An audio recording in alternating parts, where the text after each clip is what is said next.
2010 Sports Podcast. Here we are again, wrapping up the end of the week and previewing the upcoming weekend of Fremont County sports. I'm Jared Anderson and joined, as always, by County 10 Sports Director Wyatt Barijko. Wyatt, how are you? I'm doing good, Jared. How about you? I'm great. It's, I always look forward to this part of the week, and here we are again previewing the upcoming Friday with a whole lot of high school football, and it is just busy top to bottom, really, with all the different sports going on across Fremont County. You have some volleyball coming up, too. Yeah, we got Lander versus Riverton. It's kind of a special thing for everybody. It's our first time doing volleyball coverage video-wise. If you're watching this or tuned in after, we'll have the archive stream for you guys to tune into. But, you know, to be able to expand our coverage the way we are, it's a big deal. And, you know, to add another girls sport, which was really a big contributor to this, because we cover baseball, football, and basketball, and only one of those sports is one of the girls sports. So to be able to expand our coverage and do more for girls sports was a big thing, and I'm glad we were able to do that. And what better way to kick it off, Jared, with Lander versus Riverton? Yeah, that's kind of a big deal. I'm sure everybody at Fremont County knows that, but big deal with the rivalry, and really cool to get some more sports on. If it was up to us, especially Wyatt and I, every single sport would have a crew and would be able to broadcast for you, but there's not enough people or equipment or money to go around for things like that, so we do have to focus on what we can, and we are hoping to continue to expand our sports coverage, but it will start with a few volleyball games, and really looking forward to this showdown tonight, 6 o'clock, right? Yep, and this one in particular, this one just for folks, you know, Lander Riverton, you think keeper of the gold. This one is not that keeper of the gold. That will happen in Lander later on this season, so this one's just kind of a interclass matchup between these two, and this will be the first of 3 volleyball matches that we'll call this season. We'll have Lander versus Worland that's played, and then we'll have that keeper of the gold later on.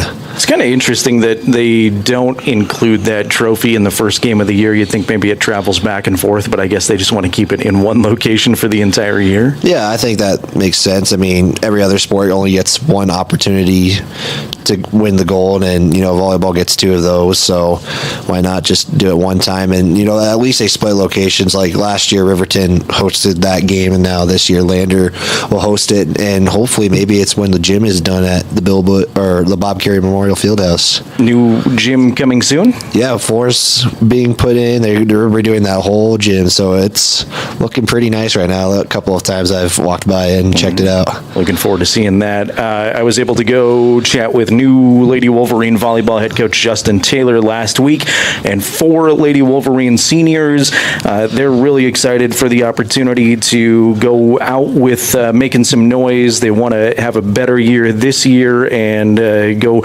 make some noise across the state, really. They're excited about their senior class, and I know Coach Taylor is too. How's your interactions been with Lander volleyball? They've been good. You know, last year they didn't make it to the state tournament, and that seems to be a goal set by that team. Also, they're more kind of focused on being a team, me above or me below team thing. It's, you want to be part of the team, and so that's kind of what they've been really focusing on, and it's just building blocks. And they got a new first-year head coach like Riverton does, and you know, it's just trying to get things going. And busy weekend for Lander volleyball too. They got Riverton, and then they're playing a bunch of 3A opponents in Rollins. Wyatt has nicely assembled the entire Fremont County sports schedule for you. You can check it out at County 10, and if you don't see it right away on the homepage, click that little magnifying glass and search for sports schedule. That's exactly what I did before this podcast started so that I could find that schedule. So if you're listening to this on Thursday when we're recording, Wyatt's got volleyball coming up tonight at 6 o'clock. Tune in to that if you're unable to make it to the gym. And if you're listening on Friday, you can go back and watch those games archived and look ahead to some football that we've got coming up for you tonight. Yeah, we got Riverton on the road for the first time, Jared, so you get a You get 2 rough road trips right off the bat, long road trips, but you got to focus on the one right now in Evanston. I love road trips. I'm not excited to drive back at 2 in the morning across Wyoming, but I am grateful that the 2 longest road trips we have in the regular season, at least, are so early in the year. We should get some good weather. But Riverton's headed to Evanston, and 6 o'clock kickoff on Friday for the Wolverines and the Red Devils. 2 programs that are in sort of a similar situation. They haven't had a lot of success recently. There haven't been a lot of wins, and they have a brand new coach this year, so they're both adapting to the new style. It's really hard for me to tell where Evanston's at because they've played 2 out-of-state teams, and I talked yesterday with head coach Steve Moore, who took over for new Lander head coach Jim Burton, and he basically said, we considered these 2 first games preseason for us. The Utah and Idaho teams that some of these Wyoming teams are playing start the year earlier, so they've got more games into the season. He said, really, it's just all about trying to get some practice and some reps in before we move on to Wyoming opponents, and he thinks now that they've got those 2 games out of the way, Riverton is where the real season starts for them. Yeah, and going back to the out-of-state, I feel like teams that kind of are close near Nebraska, Idaho, Colorado, except for Buffalo, they like to go all the way down to Colorado last year for their one game that's going to be switched this year. But I feel like they kind of get that more opportunity, and it's unfortunate for like Lander, Riverton, kind of those teams middle of the state, they don't get to play those out-of-state teams, which is kind of unfortunate because there's benefits, but there's also downsides to that too. Yeah, I really want a Wolverine football trip to like Honolulu or something next year, I don't know so I can about that. go with that. So I can fly with the team and be part of the situation there. So if Wolverines could hook that up, that'd be great. But no, I agree with you. It's always interesting to see out-of-state teams. That's what I like about the Flaming Gorge tournament. When basketball goes there, occasionally there's a bordering state team that you get to see how you match up against somebody totally different. And I think kind of going in blind, not knowing anything about the opponent is an advantage later in the season. So Riverton at Evanston, kickoff at 6 o'clock. Scott Fuller and I have the pregame coverage starting at 5:30 on 105.1 Jack FM. You can watch it on County 10's YouTube like you can all season long. But one more note about this one. I think it's very fascinating because both sides think they have a real legitimate shot at winning this and could pick up their first win on the year and gain some momentum through the season. So I expect a really competitive game. Well, if you are a listener for Riverton, Patrick from Wyoming-Football has Riverton winning this matchup in his predictions, so maybe that's a positive sign to come for you and the Wolverines, Jared. Yeah, I hope he's right. I hope that there's some momentum. It feels like, only having seen Riverton twice, and last week was a blowout, but it feels like there are some wins to be had this season for Riverton, and I think that the trajectory of the team will continue to get better as the season goes along. Wyatt, your Lander Tigers are back in action. First, let's back up to the Green River game last week. That was a thriller down to the wire, and I know Lander fans may not want to relive the final moments of that one, but that was a really fun game to watch, a close game. Well, you're saying Lander fans, you're making me relive this moment, Jared. So, no, I think it was really fun to kind of be a part of. Lander got a good game out of it. Unfortunately, 43 seconds left, Green River scores, and then Lander, unfortunately, loses the football on the ensuing kickoff. And, it's a game good for Lander because they now get that kind of game. You got to look at some of the things they were able to do. The offense was definitely a lot better than against Cody, for sure.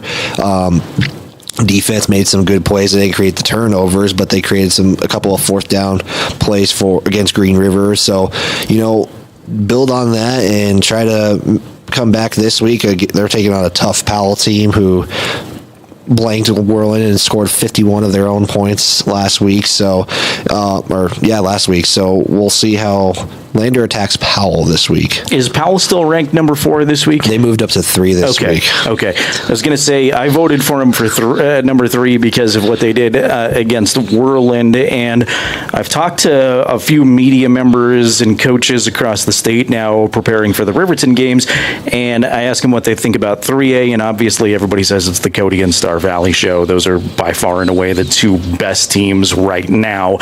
But then I say, who can compete? And the unanimous answer from everybody I've talked to around the state is Powell. Powell's got a lot of seniors. They've got very good athletes, and they look good against Riverton. They looked great against Worland. Landers got their work cut out for them. They do, and we'll find out 6 o'clock at Bill Bush Stadium, and we'll have the call on KOVE as well as YouTube and Facebook. Got a couple of other Fremont County football teams in action this weekend. Wyoming Indian gets a home game as the Riverside Rebels come to E-30. Yeah, that's their second of 3 straight home games, so they kind of get a nice start to this one. And I want to bring this up. The reclassification numbers got introduced, and with Wyoming Indians' new numbers now, they'll stay 1A 9-man next season, but they'll be eligible for playoffs going forward because they're considered a 2A team. So this will be at least the last season that Wyoming Indian will play and not be eligible for the playoffs. It'd be really fun to see the Chiefs in the near future make a playoff run. They haven't had a lot of football success, but they obviously have had a lot of great athletes come out of that school with cross-country championships. They've got a great basketball program and have won several state titles there. So they're not shy of athletes. They just haven't had the football success, and it would be really fun to see a Chiefs playoff run here. The Shoshone Wranglers make another road trip as they go north to take on the Grable Buffaloes Friday at 7. Yeah, we'll see if they can bounce back after tough Pine Bluffs game after they were shut out in the second half. They kept things close in that first half, but, they got to work on some of the turnovers that I noticed in that one, and, Grable put up a win against Moorcroft, so we'll see what Shoshone can do, especially, again, they lost a big senior class, and they're trying to kind of refill most of those key positions that they lost a season ago. Also, should point out, Wind River was supposed to be at St. Stephen's this weekend. St. Stephen's, unfortunately, had to forfeit that, so the win goes to Wind River. Do we know if the Cougars are picking up a game anywhere or not? They'll take on the Trona County sub-varsity squad Saturday at 12:30, and that will be at Wind River, and I think Wind River kind of planned for it because I saw it on the schedule, looked like early on, so I could be wrong there, but that's what I noticed. But again, still unfortunate for St. Stephen's. They want to get a football season, but already have had to forfeit their second game. That one's a conference game too, because conference for 1A and 2A already are kicking off. Yeah, hopeful the Eagles can rebound and field a squad at some point here this season, and good for Wind River to get a game in here after that forced postponement. Some of the big games across the state that I'm interested in keeping an eye on. I haven't paid a ton of attention to Class 4A football except the scoreboard, but the top-ranked team, defending state champion Cheyenne East, Thunderbirds take on the Thunder Basin squad, so it's the Thunder matchup in Cheyenne. So that's number 1 versus number 4 in the capital city. Yeah, that's a great matchup. Cheyenne East has kind of been the team that's been talked about in 4A, and that'll be a good matchup. And Jared, I think one matchup locally that's big, and a big one for the state, is in 6-man for DuBois and Little Snake River. Yeah, DuBois and Little Snake River is the 1 versus 2 showdown. We'd hoped to have been joined by DuBois head coach David Tremblay, but prior obligations prevented that, so hopefully we get on the phone with Coach Tremblay and some of the DuBois Rams here very soon. We want to give some credit to the Rams, but man, if you are looking for something to do, that is a 2 o'clock afternoon kickoff in Bags, and I know that's kind of a lengthy trip for Fremont County folks, but if you just want to see really good, high-powered 6-man football, that would be a fun one to watch. Since 2015, this is something I pulled out when I was doing some research. 1 win for DuBois since 2015. That's the last 8 matchups against Little Snake, and so Little Snake has definitely had DuBois' hands, but this is also potentially a state championship preview as well. Yeah, it's just what I was going to say. We talked to David Settle last week, who thought DuBois had a chance at a state championship, but the hurdle in their way is that Little Snake River team, and obviously there's some other good teams that could pop up throughout the season too, but that could be an early indication of what state championship football in Laramie looks like. Yeah, and I think last year too, DuBois had a good shot, and Burlington kind of took the game that really mattered in the end, and yeah, state championship preview if Du Bois can make that trip, if Little Snake can make it back there for a third time in a row, and it'll be fun, Jared. We'll see how that pulls out, because six-man can get really ugly really quick on the scoreboard. Yeah, or it can be really fun. It can be really fun too. Be 100-99. Is that a Friday game or a Saturday? Saturday at 2:00. So there you go. In bags, but a good one to keep an eye on for all football fans across Wyoming. A couple other games to make note of across the state that I think are interesting, at least. I mentioned that 4A ranked matchup. There's actually two 4A ranked matchups. Number 5 Cheyenne Central goes to number 3 Natrona on Friday night. In Class 3A, we're always interested in 3A with Riverton and Lander teams, and number 2 Cody's at Worland. That is going to be a tough experience, perhaps, for the Worland Warriors, but we'll see if Cody can keep rolling. So, kind of going back to reclassification numbers, just because this could be big depending on what happens, and nothing's set in stone, but Worland might be going down to 2A next year with the new numbers. They obviously can elect to stay up, but according to Wyoming football, it's scheduled that Torrington makes their way back up. Worland will make the jump down to 2A, and if that happens, that would be no Worland football for 3A, at least for Lander and Riverton. I mean, they could play before conference games, but... Would Worland's other sports stay in 3A potentially? Yes. Okay, because I was going to say, I don't think 2A teams would be very thrilled to see Worland basketball and maybe Worland soccer dropping down. I guess they can't in soccer, but basketball certainly has been a monster at Worland High School. I think this game's interesting, and maybe it's not getting a lot of attention, but how they match up with each other in 3A. Green River goes to Rollins, and I think this is, after you saw Green River last week, we know that they at least finished 1 point better than Lander. How does Green River stack up with Rollins? And we're trying to figure out where Rollins is this year. Well, I haven't seen Rollins, so I can't make a real good, I guess, educated guess or hypothesis if we want to use school-related terms, but... Get a hypothesis out of a sports podcast. Sorry. We don't use language like that. It was an easy setup. We're not educated folks, Wyatt. But, yeah, two teams that are still kind of building, at Rollins is in their second year with David Hastings as the head coach, and, Green River, obviously, with their new head coach, and I believe Rollins got a win against Burns to start off the year, so everybody's saying Rollins could be a team that gets somebody that get, like I said, Patrick said on our first episode, they almost got Riverton last year. Yep.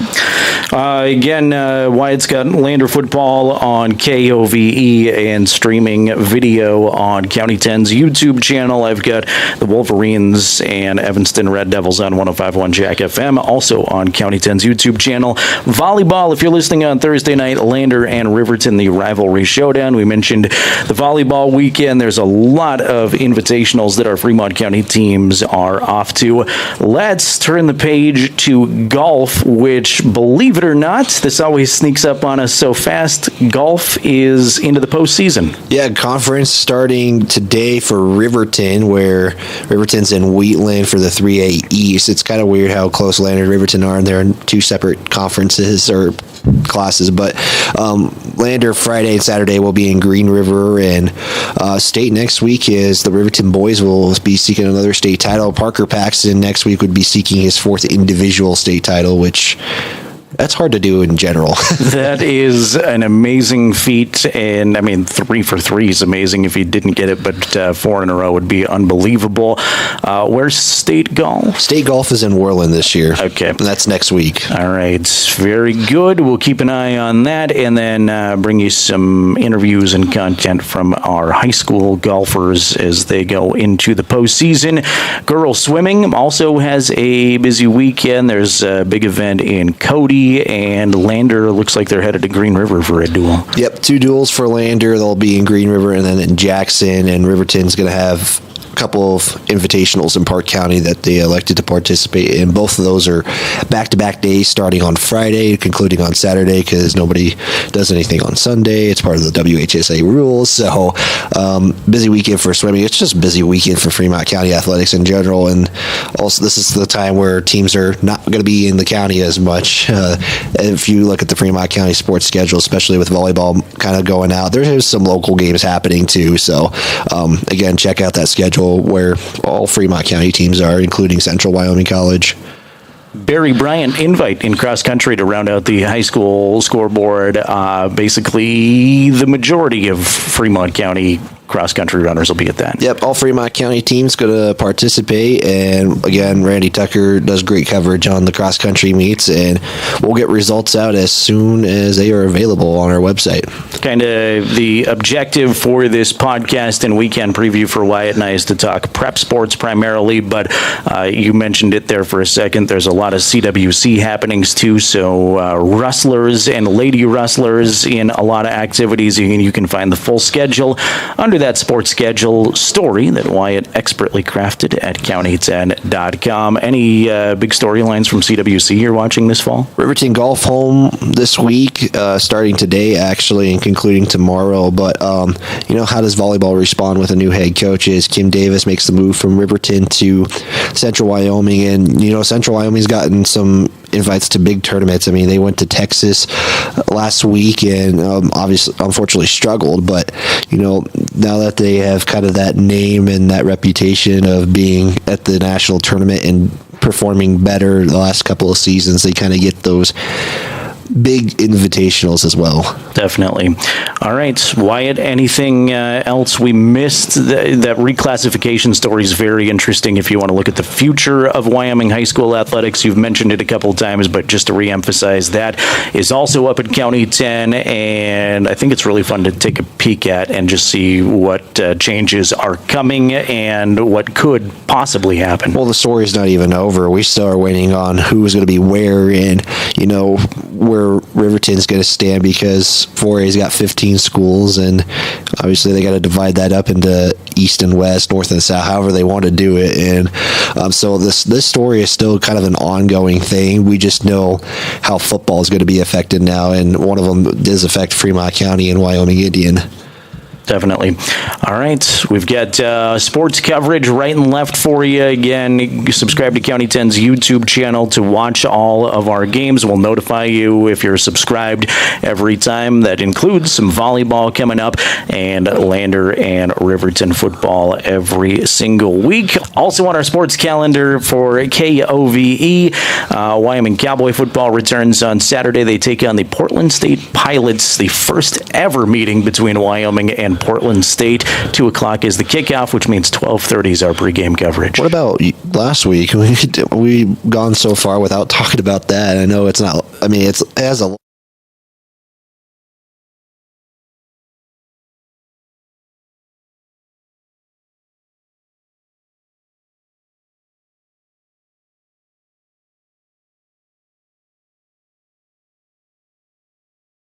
component, but what a game that was last week. Yeah, unreal. One of the best just college football games in the first week, too. I heard a lot of national folks talking about how much fun that was. Double overtime. Wyoming does really interesting things after lightning delays, I've found out.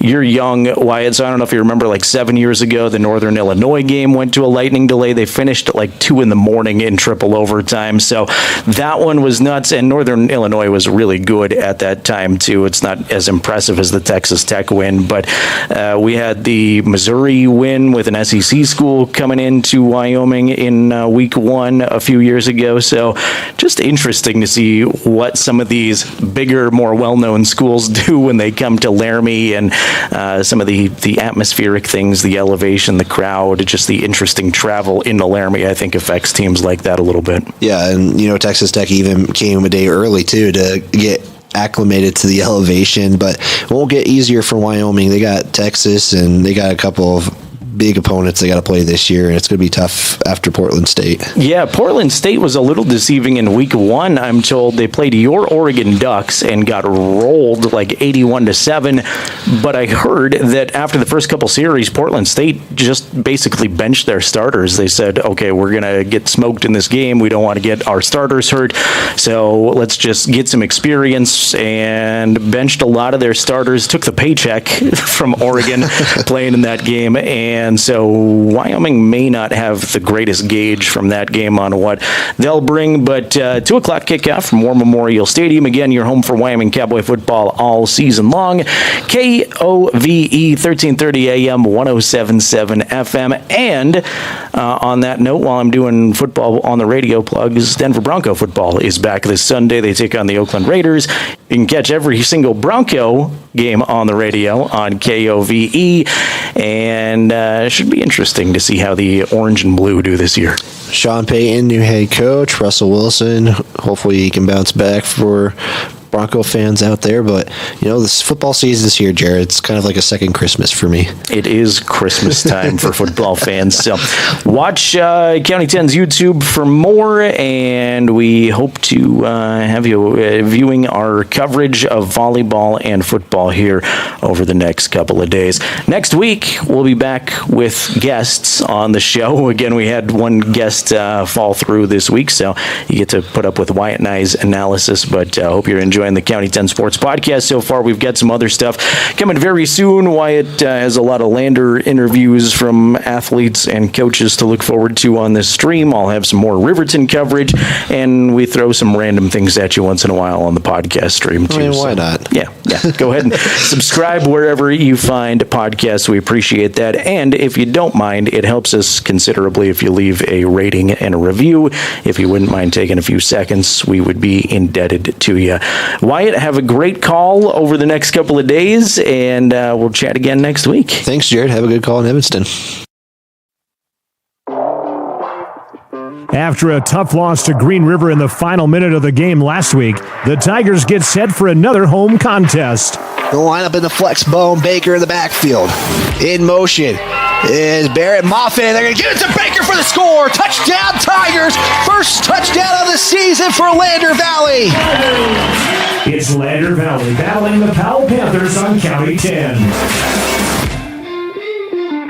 Coming up, the Porter's Tailgate Show, live on YouTube at KOVE 1330 AM and 107.7 FM. 40 seconds to go. Clock is stopped. Moffitt keeping himself, running up the middle. Moffitt's got room, and he is in. Touchdown, Tigers! We'll preview today's game, catch up with Lander Valley High School athletics, and we'll have a pregame interview with the head coach, Jim Burton. Take the snap, launch it. It's Hunter Velarde with the interception. Second one of the day is Velarde. Will get tackled at about the 36-yard line. That's the second turnover defensively the Tigers have been able to create. Now, let's go to the home of the Tigers at Bill Bush Stadium in Lander. Here's the voice of the Tigers, Wyatt Burichka. Tigers. Coming to you live from Lander Valley High School at Bill Bush Stadium as we get set for Week 2 of Class 3A football. Wyatt Burichka bringing you Tiger football on the County 10 Sports Network. That's on YouTube, KOVE, and Facebook. We'll have video coverage, like I said, on YouTube and Facebook as well. The radio waves on KOVE if you're on the road. Hopefully you guys aren't tuning in the video if you're on the road. We want to make sure you guys have 2 hands on the wheel and 2 eyes on the road.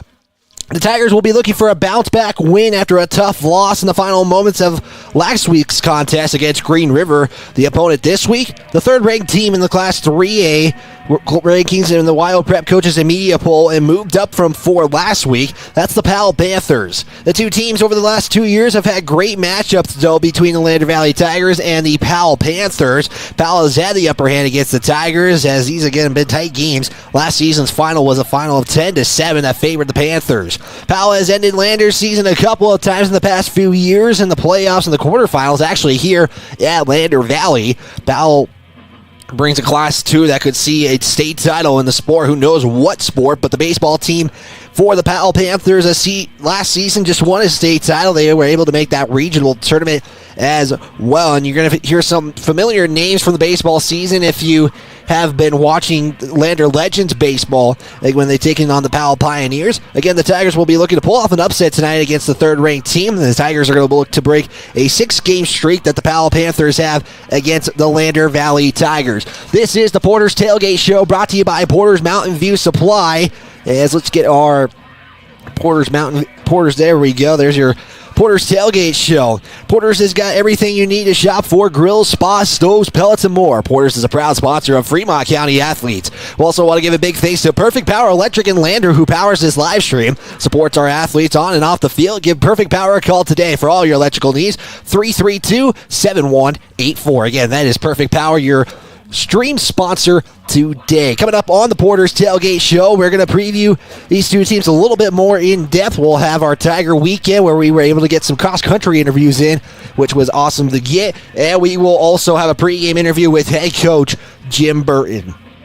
Let's take a look at the Powell Panthers first, who enter this game on a 2-0 record. They defeated Worland with a final of 51-0. And this is a class, again, good senior class, a good up-and-coming junior class as well. So Powell really going to be looking at being competitive for the next couple of seasons. They did defeat Riverton in week 0 with a final of 42-24. Again, the Tigers come in on an 0-2 record. They fell to Green River. The final 43 seconds left in the game, where Green River scored the go-ahead touchdown. And then the ensuing kickoff, it was a squib kick. Kaden Rowan was able to recover it and then was trying to return it, got hit. The ball came out, and that ended the Tigers' game right there. So Lander trying to get the first win on the first tally in the win column this season. These two teams, this will be the 73rd meeting between the Lander Valley Tigers and the Powell Panthers. Powell leads the series 44-28 and has won the last 6 against the Tigers. The last win for Lander Valley comes in 2018. That was the first year where head coach John Scott came for the Tigers and won that contest by 2, 28-26. That is what is coming up. That's the series between these two teams, So, with that, I want to make sure we're able to get our pregame interview. I want to make sure we get Tiger Weekend. We have an awesome national anthem that's going to be happening. It's going to be played on a guitar. So, with that, we're going to take our first time out. When we come back, Tiger Weekend here on the County 10 Sports Network. Mountain View Supply, your local experts in fire and water. We got everything you need for new installs to accessories, and don't forget our great selection of stoves, grills, and spas. We've been serving Wyoming for over 40 years, so you know you can trust us for quality products and expert service. Visit portersmvs.com or stop by our Riverton or Casper locations today. Porter's Mountain View Supply, located on 750 East Sunset Drive in Riverton. Perfect Power is a proud supporter of athletics and student athletes all across Fremont County. Perfect Power provides services for residential, commercial, and industrial jobs. Darren Hubble, owner and master electrician, has over 30 years of electrical experience. Darren's trustworthy team of professionals can get the job done right. Perfect Power, serving Fremont County and surrounding areas. Stop into 1320 West Main Street, Lander, or give him a call at 307-332-7184. At Eyes on Fremont, we know that good vision is about more than just seeing clearly. That's why we're dedicated to providing expert eye care for the whole family. From children's exams to contacts, LASIK to glaucoma treatment, we're here to help. We accept most insurance plans, and our experienced team will make sure you feel right at home. Schedule an appointment today at 111 South Broadway in Riverton, or give us a call at 307-856-9000. Visit WyomingEyes.net to learn more.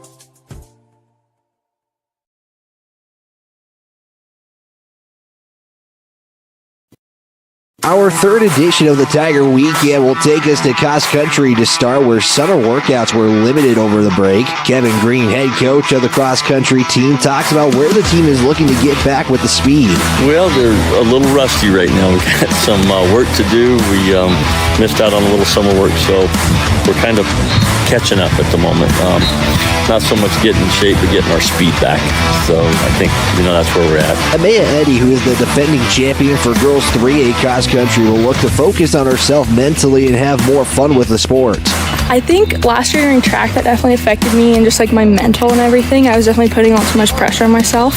and like underperforming, and that wasn't great. I did get sick at the beginning of last season, so that kind of affected it. But this season, I'm just trying to think about like going out there and like doing it for me, doing it for fun, like enjoying the moment, and like actually, I don't know, it sounds kind of cringy, but like remembering why I run. So yeah, I'm excited, a little nervous, but.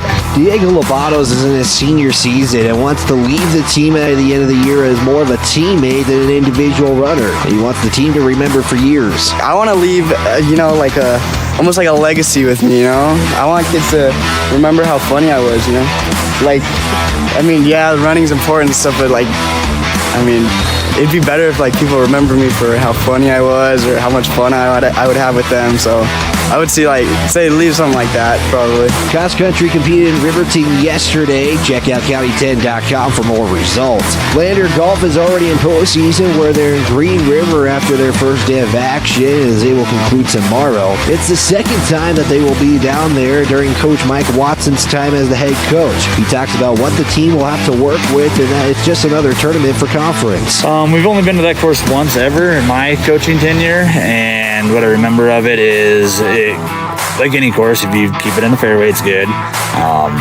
It allows kids to miss it to the right a little bit, and so that's where a lot of these kids miss it, so it should be okay.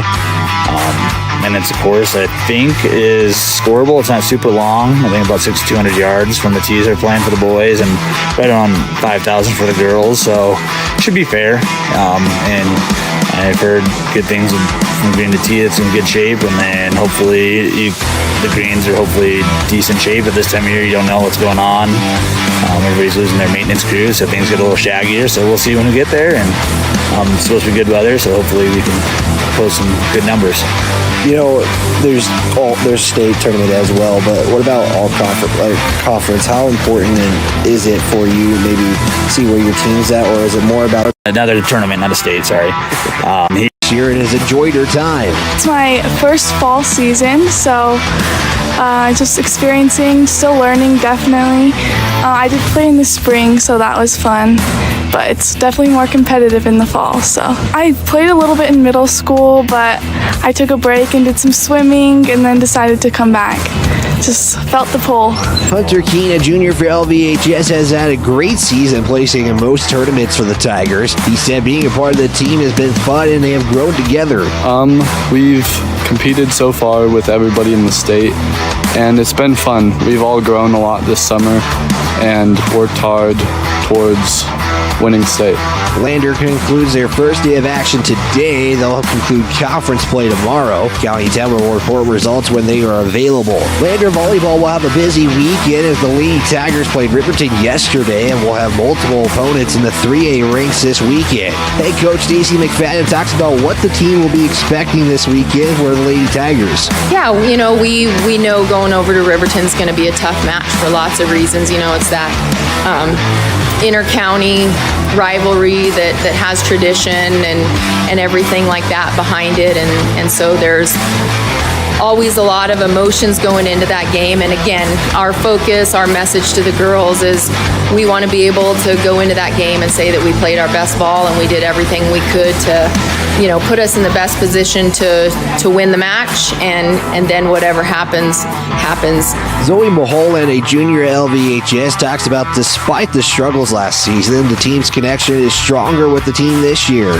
It's been great. I feel like we had our struggles last year, but our senior group and our junior group has a lot of good connections. We've always been good friends since we started our freshman and sophomore years. Kendall and I have been on here since our freshman year with all of them. It's just been really great. I've enjoyed it. Senior Sandra St. Clair, who enters her final season with the Lady Tigers, knows the team is set on making the state tournament this season. I've known all of these girls. I've done the interviews so far. We've all talked about state. We want to make it to state. We want to possibly win it. It's everyone's goal. So I think that's the biggest thing, especially being a senior. Lander volleyball is in Rollins today, playing 3 opponents. Based on those results, they'll play more matches tomorrow. Lander Lady Tigers swimming will be competing in 2 duels starting today in Green River. They'll be in Jackson tomorrow for their second duo of the weekend. Stay tuned at county10.com for results. This has been your Tiger Weekend on the County 10 Sports Network. When we come back, we'll have our pregame interview with head coach Jim Burton. This is Lander Valley Tigers football on the County 10 Sports Network.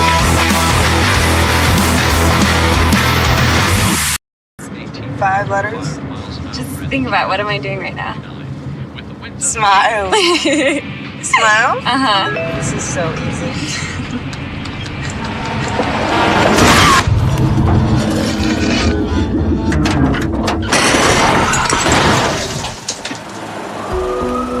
Nobody likes to be stopped by the police, but if I'd seen her texting while driving and given her a ticket, it just might have saved her life. Myers Gambles is your one-stop shop for furniture, mattresses, and appliances in Lander, Wyoming. We have an unbeatable selection of furniture for your living room, bedroom, and dining room. Plus, we have the latest trends in home furnishings. Our mattresses are comfortable and affordable, and our appliances are built to last. Whether you're looking for a new TV, sofa, or refrigerator, we have the perfect finish, style, and function for your home. Visit us at 420 Main Street in Lander, or check out our website, landergambles.com. Today. Get ready.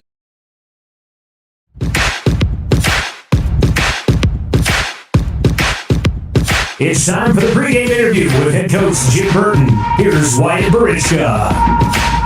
Jim Burton, head coach of the Lander Valley Tigers. And coach, let's go back to last Friday. You know, we discussed right before we started this, basically whoever had the ball last might have had the best chance. And unfortunately, that kind of went against you guys. Kind of reflect on those final minutes of that game.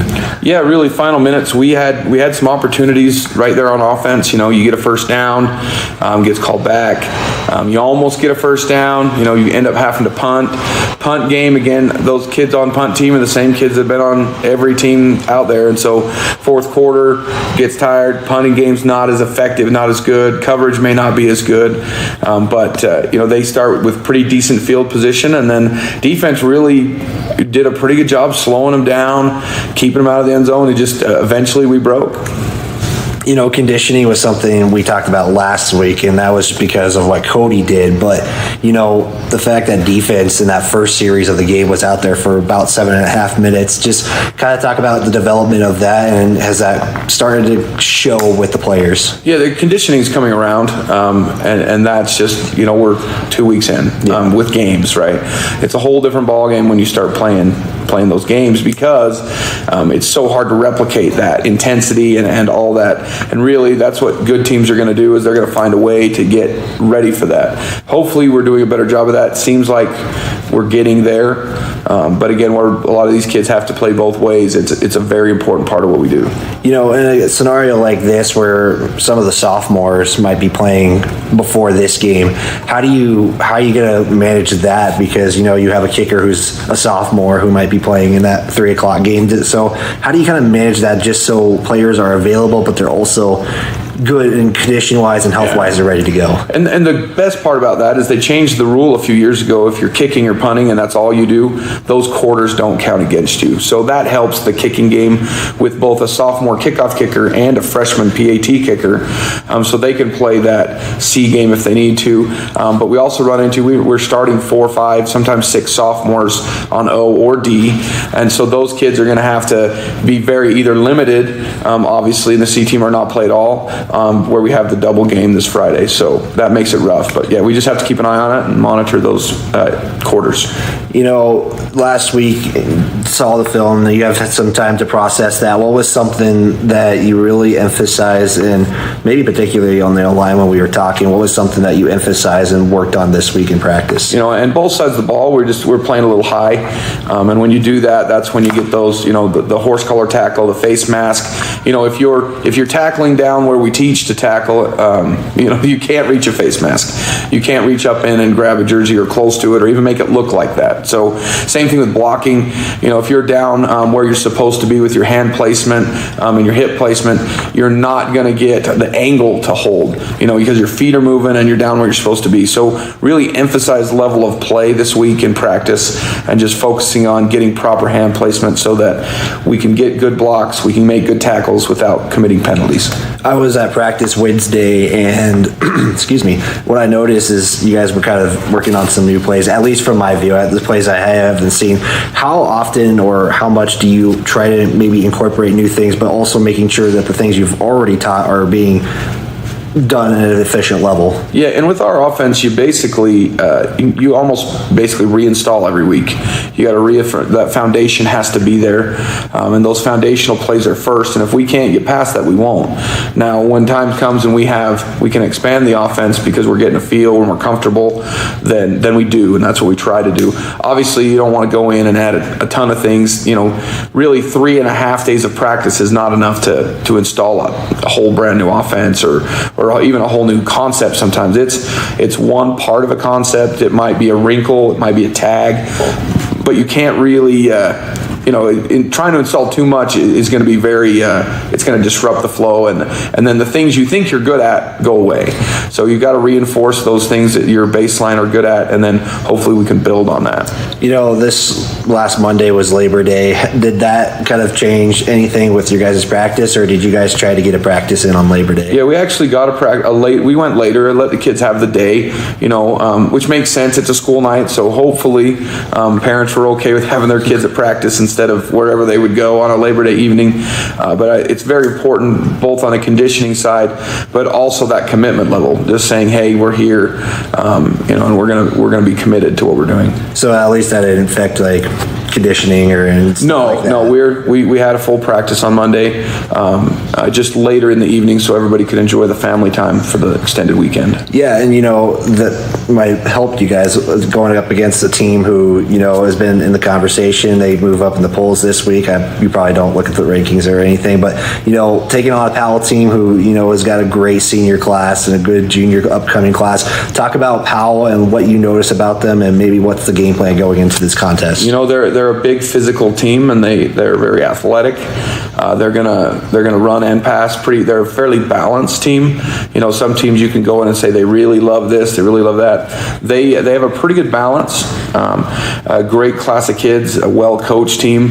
They're an effort team, and they play through the echo of the whistle. I mean, they are going to give it all they have, and they're going to be physical at the point of attack. They're going to be physical with crossers. They're a physical team, and it's been that way since I've been in Wyoming, and it doesn't look like it's changing at all. So again, just preparing the kids for that level of physicality is something that you have to let them know and have to demonstrate.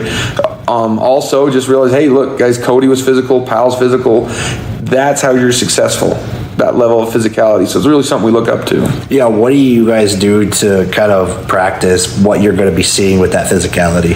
Well, really, and what it should always be is that play through the echo of the whistle mentality, right? I'm going to finish plays. I'm going to finish blocks. It's really hard for us to go, say full live. Obviously, we have time constraints with the rules and everything, but also just our low numbers. We go live too much, and kids start popping out of the rotation. It's very detrimental. So we have to be careful, but at the same time, we have to get after it. So.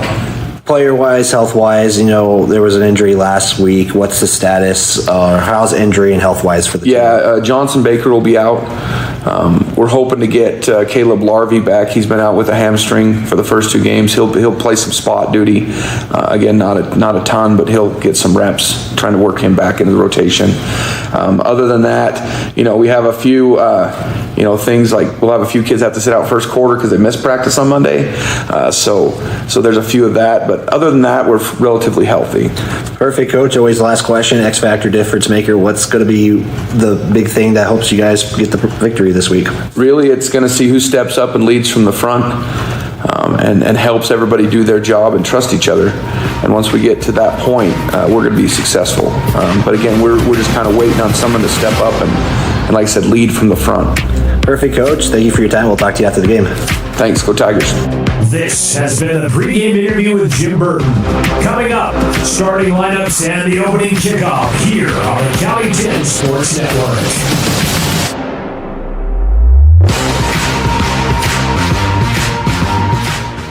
Ready to explore Wyoming's stunning parks at Fremont Motors during the Open Road Sales Event. We're giving away a complimentary Wyoming State Parks pass with every vehicle sold, so you can get out and explore our beautiful state behind the wheel of a brand new vehicle. Plus, all Fremont vehicles come backed by Fremont Care, so you'll be covered no matter what the Open Road has in store. Visit Fremont Chevrolet GMC in Riverton or shop online anytime at FremontMotors.com and start your Wyoming adventure today. See Allison at lunch today? I'm gonna text her. I'm gonna text Allison. Hey, hold up, Matt's calling me. Hey, we got the food and we're on our way right now. Hey, who's coming, bro? You're the one that needs help.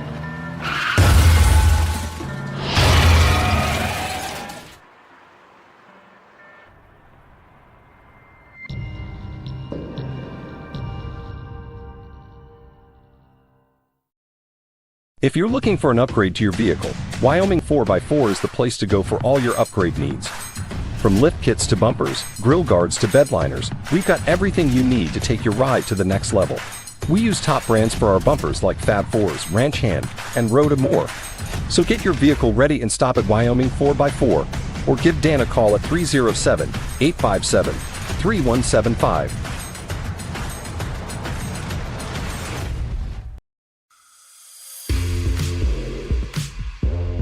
This is Lander Valley Football on the County 10 Sports Network.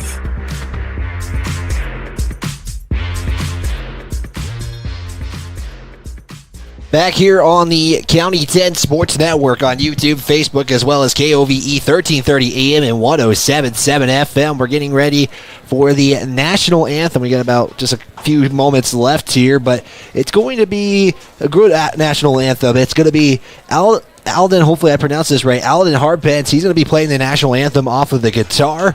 That's kind of pretty cool to see. He's doing it right in front of the stands here at Bill Bush Stadium. Again, we got some sunlight, the sun is starting to take a little bit to get down here, but it's going to be maybe a little bit of glare, but hopefully it's not affecting too much here as we have the coin toss done there, and I believe it was Powell who got it, but we will find out here in just a moment. We want to thank Porter's Mountain View Supply, who has been the pregame sponsor of Porter's Tailgate Show, brought to you by Porter's Mountain View Supply.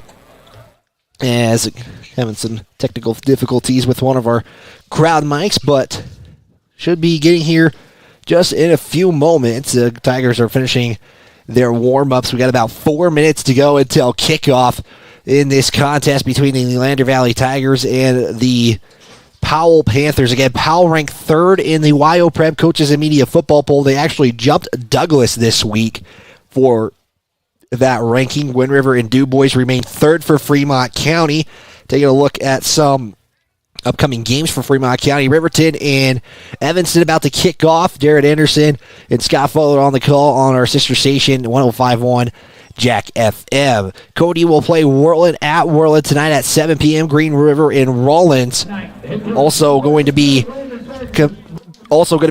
in the contest as well, and we are hoping we get the crowd mic going. And with that, we are going to put the camera on the guitar player, and we'll get going.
Alden Harpence playing the national anthem for tonight's contest between the Lander Valley Tigers and the Powell Panthers. Let's take a look at your uniform report. The the Powell Panthers going to be in their all-white uniforms, black helmets, Panther logo on each side on the decal, and orange stripe on their black helmets. The Tigers going to rock their home green tops, black bottoms in this contest with that black helmet with the Tiger decal on each side. Again, we want to give a big thanks to Porter's Mountain View Supply for our pregame sponsor. We want to give a big thanks to Perfect Power for providing today's stream as we are going to get set here for week 2. Again, we have 3 games about to be, the third game about to be played, but week 0 was a week ago, or a couple weeks ago, so this is actually week 2 of the season. This is the final home game for the Tigers until the Fremont County rivalry between Lander and Riverton in week 5, I believe, where Lander are going to be hosting the Wolverines. That will be a joint broadcast, but we'll preview that more as we get closer to that one. We got to get through 2 road games, and one of them next week in Evanston. So Jim Burton going to make his way back to the Red Devils school, and it will be Powell to tee it off first. It will be Powell to kick off first for the first half. Going back deep to receive will be Jubber, Hunter Velarde, and it appears to be Braden Baker, it is, who are going to be kind of the upmen for the Tigers. And we also got Caden Rowan as well. Jet Schwan will kick it off away, so quarterback doing the kicking duties as well for the Powell Panthers. So again, Tiger football to start things off. So this will be the first time we see Tigers start the contest on offense as we get set, and we are underway here at Bill Bush Stadium. It will be fielded by Braden Baker, trying to get to the middle. It will break one tackle and be tackled about the 26-yard line. It will be 1st and 10 for Lander Valley. So taking a look at the offensive starters for the Tigers on the line: Tristan Osborne, Jackson Condor, Caleb Hamilton the center, Gavin Roman the right guard, and right tackle is Cody Phillips. The receivers will be Joel Jubber, Bryce Mason. The wings are going to be Hunter Velarde and Parker Burton. Bodie Moffitt, the starting quarterback, followed by Braden Baker in the backfield. Again, they're going to be bunched up here most of the time. They're going to line up in that flex bone wing offense. Moffitt going to start under center. In motion is Burton. Handoff going to be to Baker here on the first play, and it'll be maybe right back to the original line of scrimmage, so a gain of 0 on the play. So that will set up 2nd down and 10 to go for the Lander Valley Tigers at the 26-yard line. They officially ruled it, but the ball is spotted at the 27. Is coming in is Landon Jones. He'll sub out Bryce Mason. And the Tigers get set for their second play of the series. 2nd down, 10 to go. Panthers loading up the box here. One man is a safety. Here's a pitch to Velarde. Going to try to cut inside. He's able to do so, and he's going to get a nice carry for about maybe 7, maybe 8. Where do they put this? No, they're going to say this is a 9-yard carry by Hunter Velarde. It's going to set up a 3rd down and 1 to go. As this clock will click down pretty quick here. I mean, sometimes the clock will stop, but with the Tigers' offense, they're more of a run-centric offense. This clock will go down. 3rd down and 2 to go officially. Lined up at the 30. Not the 32, excuse me, at the 36. That's going to be a carry to Baker for about 5, and he'll get the 1st down for the Lander Valley Tigers. Take a quick look at your Gambles replay. Just gets enough, and it's going to be at the 42-yard line for the Tigers. So able to avoid that first 3 and out so far. Bunched up together on the Tigers. Moffitt under center. In motion is Velarde. Handoff to Baker, and he'll be right back to the original line of scrimmage. So he'll get another carry for 0 yards. Baker up the middle, no gain. Tigers looking to avoid a 3-game losing streak before heading on the road. Only have played 1 road game so far this season. That was in Cody. and then has been home since. Fell to Green River again in the final minute of that contest. A go-ahead touchdown to Jackson Gomez. And the Tigers fumbled on the ensuing kickoff. Under 9:30 to play here. Second down and 10 to go. Burton trying to go to the outside and maybe got back to the original line of scrimmage, but we will figure it out. And we have whistle blown from the official, but doesn't appear nothing happened there. So Parker Burton's first carry going to be right back to the original line of scrimmage. Third down, 10 to go. So could see a play in the air here for Moffitt and the Tigers. Again, the quarterback scenario going to be more same thing, kind of more the situational type game here as Moffitt going to send Velarde in motion, drops back, looks. Here's a throw and will overthrow Jubber for his first pass attempt, and that will put the Tigers on a 3-and-out. So the first series, they got a first down, but that will do it all here on the ensuing drive for the Tigers, and that will give Powell the football here in just a moment. So the Tigers take 3:10 off the clock officially. As back deep, a couple of Panthers trying to see, I believe it's Trace Stennerson. No, it is not Trace Stennerson. It's Seifert, but the punt going to be a little bit short, and then it's going to be fielded by Seifert, and he'll fall down to about the 30-yard line, and that will set up the first drive for the Panthers. So quarterback Jet Schwann played last season for the varsity team.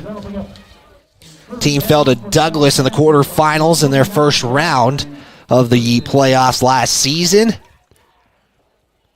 Again, it has a really good class here for the Panthers for the next couple of seasons for sure. Schwann going to line up in the gun. Two receivers each side. Seifert in the backfield. Here's the snap. It's quarterback keeper as Bryce Mason can't make the initial tackle. And it will be Schwann who's going to get a nice gain here and tag on more for the penalty on the late hit. So it's originally going to be a gain of, appears to be 6, and then you're going to have the late hit on the Tigers.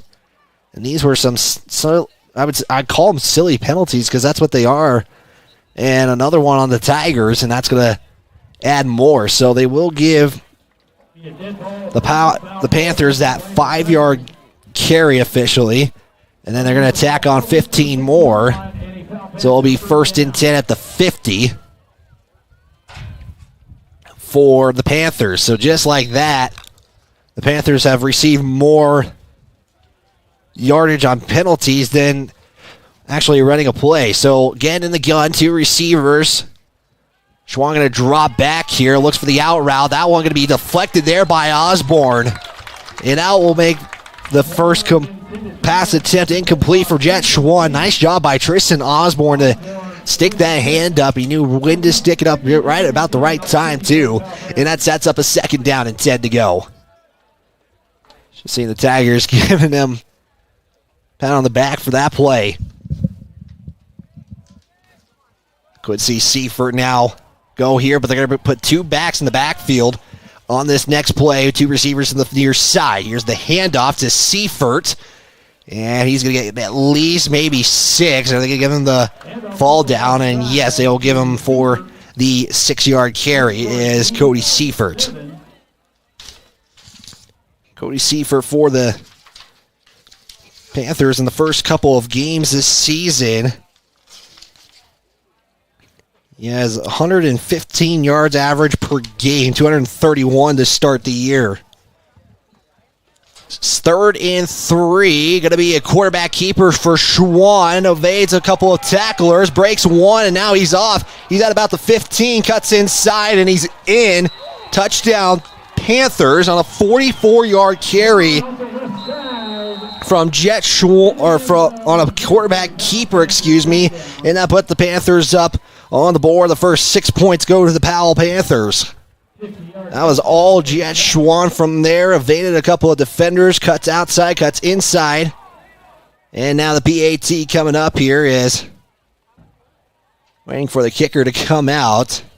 And now we'll come out and put the extra point on the board. Landon Hernandez for the upcoming PAT. Snap a little low, bounces right into the holder. Somehow is able to place it down in time. The kick is up, and the kick is good. The Tigers trail early here, 7-0 on your Fremont Chevrolet scoreboard. We'll step aside. We'll be back in 60 seconds. College is a unique institution that offers an immersion into Western tradition, the beauty and challenges of the wilderness, and the treasures of the Catholic spiritual heritage. Our mission is to provide a unique educational experience that nurtures the body, mind, and spirit. We are proud of our alumni success stories and the learning opportunities we offer through our academic outreach programs. Come and explore our campus in Lander, Wyoming. Make your home improvement projects a breeze with Sutherland's, your home improvement experts. Always the right products at the right price. For every project, every day. You can shop and pay online at Sutherlands.com, and we'll get it ready for easy in-store pickup. With the tools and the know-how, you can count on Sutherlands for any job. With over 30,000 items in stock, make your first stop at Sutherland's Home Improvement in Casper and Riverton.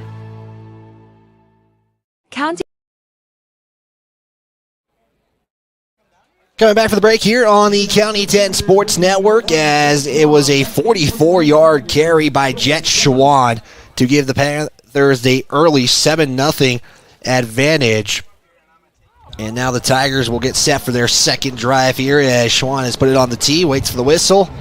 And we will get set here. 7:45 to go in quarter number one. That drive taking 1:15.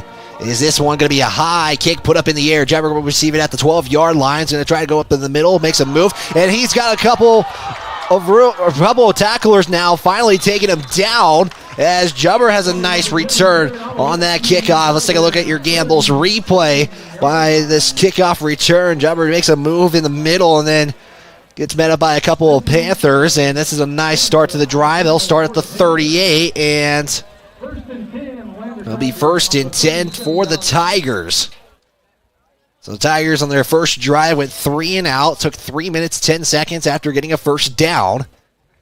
And again, they're lined up at about the 38-yard line. 7:36 to go in quarter number one on your Fremont Chevrolet scoreboard. Moffitt will go under center, puts a man in motion as Burton. Moffitt going to keep it himself. Burton follows for the pitch. Moffitt will pitch it out. Burton going to get right to the original line of scrimmage. And that will be a gain of 0. So far, Powell has been able to stop him, but haven't put him in the backfield. As Burton, second carry, still hasn't put any yardage on the board, just 0 yards. So 2nd and 10 now is coming into the ballgame is Juan Rivera. Landon Jones will come off, bringing the play for Moffitt. As the clock, for some reason, not going down. I thought that you stayed in bounds, but it says at 7:29 here. Got a receiver to the bottom of the screen. Moffitt handoff. Going to be about a gain of 3 as Braden Baker gets the carry. As Baker, 4th carry of the contest, 8 yards. And that will set up a 3rd down and about 8. They will say it officially a 2-yard carry. So the Tigers lined up at about the 40.5-yard line, give them about the 41. So potentially another pass opportunity here on a 3rd down. Last week, Tigers did go for it a couple of times and were able to convert. Got a couple of nice passing plays and set them up in those positions. No receivers out. Moffitt pitch outside to Rowan, trying to get to the outside, is able to do so, and he's going to be close. He is really close. The official spots it right at the 1st down. And where are they going to put this football? It will be 4th and inches if it's that close. And they won't get, if they do not give them the 1st down. They put it at the 48-yard line. The official says so. Gain of 8 for Caden Rowan as he goes to the outside. And that was pretty close. That could have gone really either way, but officials give it to them, and it'll be 1st down. So again, the Tigers start off with a 1st down here, but can they go more? They're early in this game, trail by 7. Receiver out far as Merton makes a motion play, gives it to Rowan as Moffitt, and maybe get a gain of 1, and they will say this to be a gain of 2, actually, for Caden Rowan. And Tigers are going to face a physical team today. That was something that Jim Burton kind of talked about. This team going to be very physical all the way through the whistle, and that's how all teams should play, but really notices it with the Powell Panthers, who are 2-0 already. A 42-24 win against Riverton, a 51-zip contest against Worland last week. Velarde will go in motion. Here's the handoff to Baker, and he'll get maybe 1 on the play. So that will set up a third down, and oh no, they're going to give him 2. Oh, excuse me, they will give him 1 officially. They plotted at the Powell 49. First time Tigers are in Powell territory today with 5:14 to go. This drive started with 7:45 to go in the quarter after the Panthers got a 44-yard carry and only took a minute 15 off the clock. Third down, 7 to go at the Panther 49. Flex bone formation for the Tigers. Moffitt going to head off to Baker. Almost loses the football. Regains control, and Baker is going to be close to a first down as the officials spotted at the 42. And what are the officials going to say? Yes, first down is it'll be Baker with the 7, officially 8-yard carry, they'll say. And it will be a first down for the Tigers. So back-to-back first downs for the Tigers on this drive, as they were at the Panther 42 now. First and 10 again. Moffitt will again go under center. This time sends Velarde in motion. Back to Baker. Baker makes a nice couple of moves as he's going to get a good carry. Give him 8. And then we'll actually say gain of 9 yards. Take a look at your Gambles replay as the Tigers really getting some nice carries on that fullback dive, as Baker just able to kind of squeak through the defense and puts 9 yards on that last play. And Baker, 7 carries, 24 yards. He did have one big breakaway run and unfortunately fumbled it as a Wolf came behind and knocked it out. We see it here. Is Moffitt's next play going to give it off to Rowan's going to try to follow a couple of blockers, and Rowan's going to be, looks like he's going to be right at about either the first down or a yard short, and the officials spotted at about the 33-yard line. And they will say it's a gain of, well, they're going to say basically right at the line of scrimmage was Caden Rowan as they didn't move the down marker. So 3rd and 1. Jubber comes in, gives the play to Moffitt. We'll give him into the huddle here.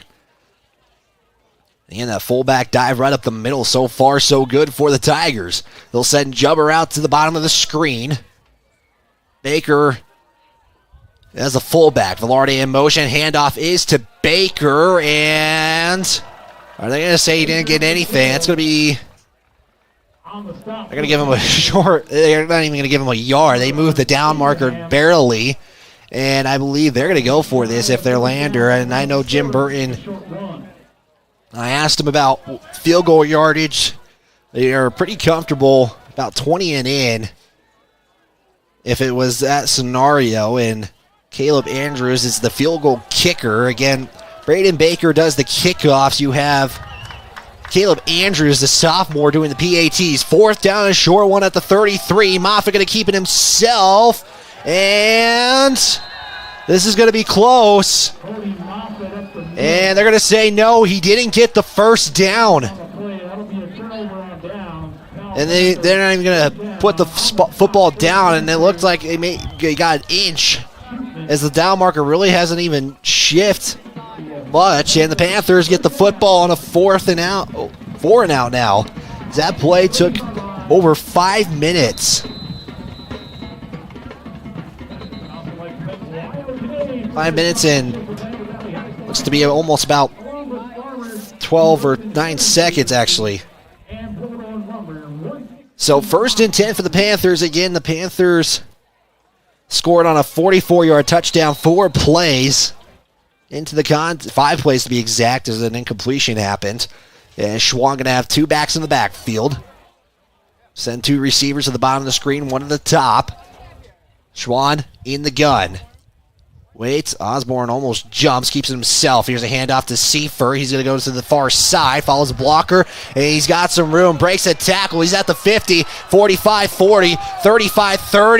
It's Cody Seifert on a big carry. Give him what looks to be maybe 52 yards as the official blows the whistle, and we have a flag on the play. So this potentially might be coming back as Burton walks on the field, and then he's going to come and talk with the official is going to come and talk about this. We'll find out. It's the Southwest Football Officials Association doing the contest today. And are they going to wave off the flag, or no, the call was against the Tigers, and that will put Panthers up now 2 scores. And now Jim Burton is at the 40-yard line, and probably maybe looking for an explanation here. As it is an official's timeout. That is a quick conversation, and I think he was saying that should be either probably looking to maybe have it on the Panthers, but either way, Powell leading this. That was a one-play, 52-yard carry by Cody Seifert, and that took 15 seconds off the clock. Extra point up and good, and it's a 14-0 lead early in this first quarter of play. We'll step aside. We'll be back in about 30 seconds right here on the County 10 Sports Network.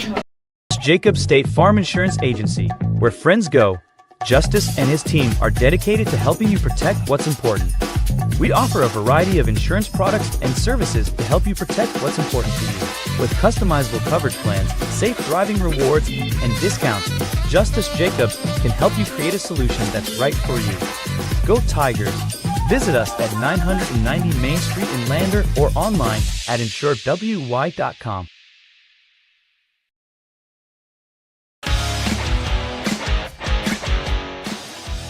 Subscribe and turn on the notification bell to be alerted every time a new video or game is on County 10's YouTube page.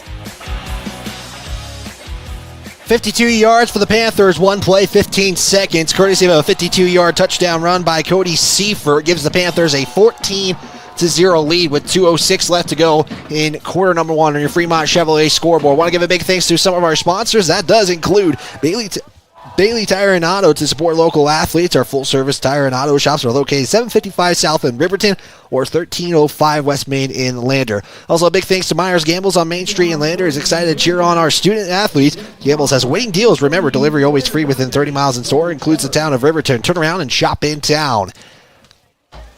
So, possession-wise, it's dominated by the Tigers. The scoring favors the Panthers, and that's been 2 big running plays. A 44-yard by Jet Schwann on the quarterback keeper, and then it was a 52-yarder on the first play of the drive.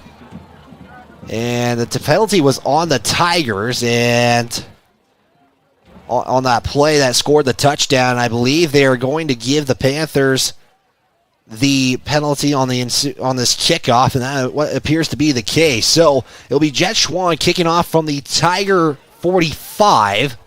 Trevor's going to await in the end zone, and now we'll step out on his own 1. And there's the confirmation from the PA announcer. And we will get underway. 2:06 to go here in quarter number 1 as Schwann will just boot it up into the end zone. As that one just great gets over the field goal post, and we are going to get set for a 1st and 10 for the Tigers at the 20-yard line. So a couple of drives. They were able to get into Powell territory last drive. They took 5 minutes, 9 seconds. And Bodie Moffitt tried to quarterback keeper on the 4th down and a short 1. As the Tigers had that a couple of times, and they wouldn't, or Panthers, wouldn't give them the first. As they kind of load up the box right there, kind of expecting it on a couple of plays. So one receiver to the bottom of the screen is Jubber, as the handoff will go to what appears to be Baker. It will be, and he will lose a yard actually on this play. So we'll set up a 2nd down and 11. And then we'll put it at the 19-yard line with 1:50 to go and counting. We have 2nd and 11 on Tigers.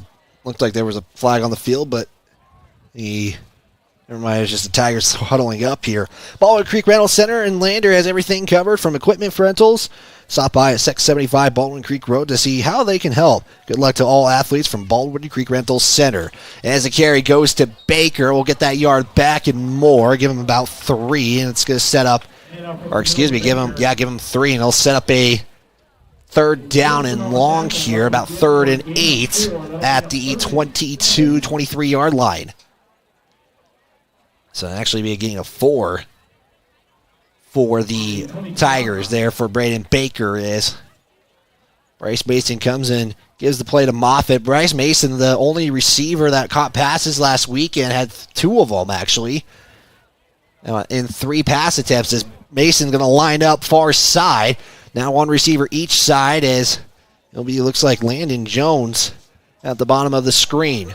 Mason will come in. Moffitt now comes in, and Moffitt going to have to call a timeout. As Jim Burton also was calling a timeout as well, so either way, timeout taken by Lander Valley with 40 seconds left to go in the quarter. With that, we will take another 30-second timeout. We'll be back right after this. Well isn't just about things. It's about the things that matter. Your family, your friends, and your health. For decades, Sage West Healthcare has been committed to improving the health and care of our communities. Today, we're investing more in our communities, in our people, in advanced medical technologies, and in specialized facilities, so access to better care is close to you and the things that matter most. Sage West Healthcare. Be well, live well. That's why we're here.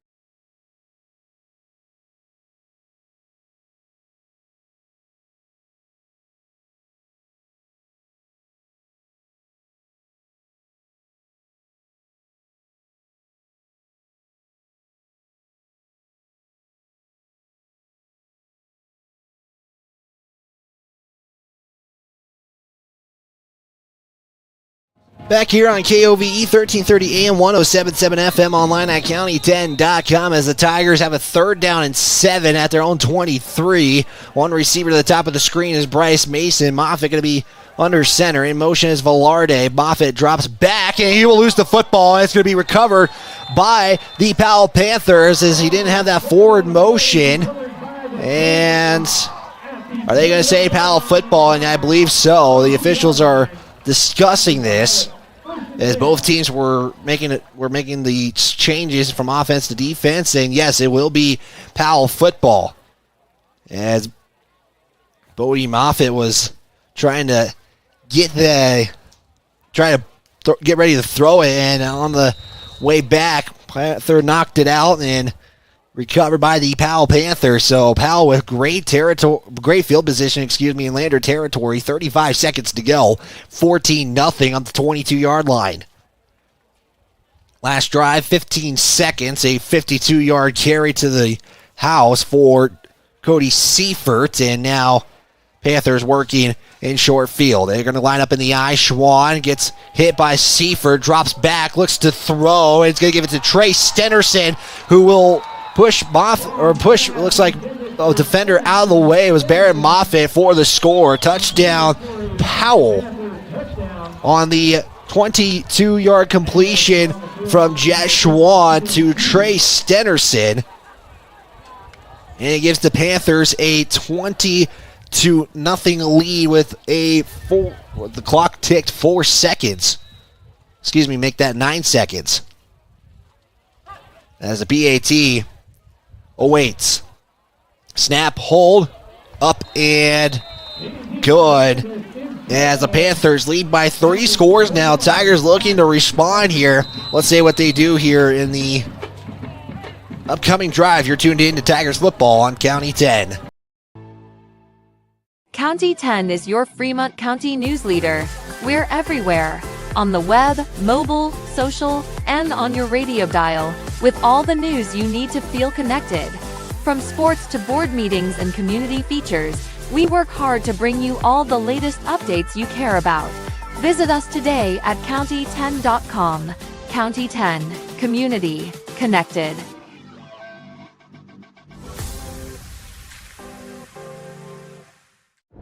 This guy was driving way over the speed limit. Look at the damage. This guy was going a lot over the speed limit. Look at the damage. This guy was going a little over the speed limit.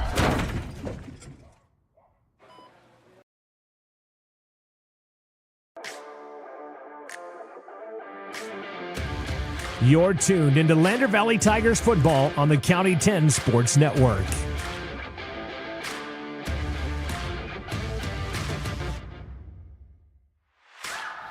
One play again, 9 seconds, 22-yard completion pass from Jet Schwann to Trey Stenerson. That gives the Powell Panthers a 21-0 advantage. This kickoff going to be fielded by Jubber as it will go to the end zone. It sets up a 1st and 10 for the Tigers at the 20-yard line. As, again, we want to thank some of our sponsors. We got to do some Lander and Riverton volleyball yesterday. The Lady Tigers unfortunately falling 3-0 against the Lady Wolverines. Earned a set 3 win, 25-21. Try to keep things close, and it unfortunately fell eventually in a 4-set match. They are in Rollins playing on some 3A teams today. As Tigers will get set for the next possession. Flex bone, Moffitt drops back. Here's a throw, and overthrows it. It will be an incomplete pass. It was intended for Bryce Mason on the play. Sets up now 2nd down and 10 to go. 21 seconds left to go in quarter number 1. Again, the Panthers have taken advantage of some of the opportunities given up by the Tigers. As Tigers will bunch up again here. Moffitt under center. Puts Velarde in motion. Here's the handoff to Baker. And might have got back to the original line of scrimmage. Inside handoff to Baker. And they will say it was a give to Baker. And that should be the final play of the quarter. It's a 21-0 advantage in favor of the Tigers. We'll step aside. And we will give you the Mammoth's Kitchen deal of the game. So with that, we'll step aside. We'll be back right after this on the County 10 Sports Network. Redden, Kane & Associates. CPAs is your go-to source for tax, financial, and business solutions. Our experienced professionals are trusted and know the numbers. We're dedicated to providing personalized attention to each of our clients. Whether you're an individual or a business, we're here to help with all your accounting needs. Let us do the math for you. Stop in or visit rivertoncpa.com to learn more. Elevate Rehab's founding principle on you is evident from your first visit to the last. Our practice model ensures treatment as you deserve, a private one-on-one session with a licensed therapist the entire visit, every visit. All therapists hold advanced credentialing, including 2 certified hand therapists, an orthopedic clinical specialist, an MDT therapist, as well as pelvic floor and pregnancy rehab offerings. With over 100 years of combined experience between our 7 clinicians, Elevate is your ticket to health. Find us in Lander, DuBois, and visit our website or Facebook page. Choose Elevate Rehab to elevate your outcome. Subscribe and turn on the notification bell to be alerted every time a new video or game is on County 10's YouTube page. 21-0 entering the second quarter of play. Tigers are back on offense for their 4th drive of the game, as their 3rd drive was a turnover. Moffitt tried to go up into the air on the first play of the drive through an incomplete pass, gave it to Baker, and that was a gain of 0. So it sets up a 3rd down, 10 to go. Moffitt drops back. He's going to launch one for Bryce Mason. It will overthrow him. And a couple of Panthers are in there to defend, and that will be a 3-and-out for the Tigers. Panthers really haven't had to use much of the clock. They've had some pretty big plays offensively, and the Tigers are going to have to try to limit the big plays. They got to just limit them and make Powell work for those touchdowns. And it will be a 4th down punt coming, as it will be Jubber to punt for the Tigers. Deep to receive is a couple of Panthers we don't have numbers, at least for one of them. The other one is Seifert. He'll receive it at about the 48-yard line. Going to be tackled in Tiger territory, and it sets up a 1st and 10 for the Panthers. Total of 45 yards for the Tigers in this game, 129 already for the Panthers. They've only ran 9 plays in the contest. Lander has run double-digit plays. So 1st and 10 for the Panthers, again in territory of the Tigers. 11:46 to go on the second quarter on your Fremont Chevrolet scoreboard. Schwann going to line up in the gun, 2 receivers each side. Running back in the backfield is Trevor Abraham. Snap, quick pass out to Wisniewski. He'll try to get around the corner, and Moffitt will make the tackle, a gain of 2 on the completion for Jet Schwann. Yep, they will say 2-yard gain on the completion. Sets up 2nd and 8 now at the Tiger 45. And only one big completion so far for Jet Schwann. It was his first completion of the game where he got a 22-yard touchdown pass to Trey Stenerson. Panthers line up in the same formation, 2 receivers, 1 in the backfield. Schwann drops back, looks to throw. We'll give it off now as that one's going to be bounced out of the hands of Evan Whitlock, and that will be an incomplete. And we had a penalty on the play, and I believe they say holding on the Panthers, and they will. That'll be a penalty of 10 yards. So first penalty for the Panthers. That'll set up a 2nd down, 18 to go as the Tigers elect to take the penalty. With 11:09 to play as one of the Panthers had to get his shoe tied up there. 2nd down, again 18 to go for the Powell Panthers, excuse me.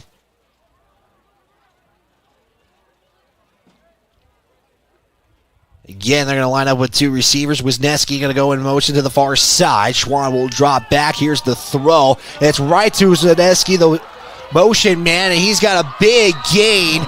Give him a gain 10, 20, 30, maybe 40 yards as the ball is placed at about the 22-yard line. So that's a pass completion of 38 yards for Keonos Wisniewski.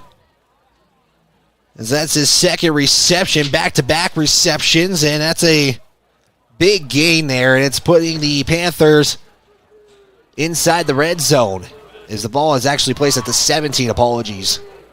And then once again, go in that same formation for the Panthers. They're going to send Lorea in motion. Here's the snap. Quarterback keeper for Jet Schwann. Going to try to cut inside, and he will get maybe about 5.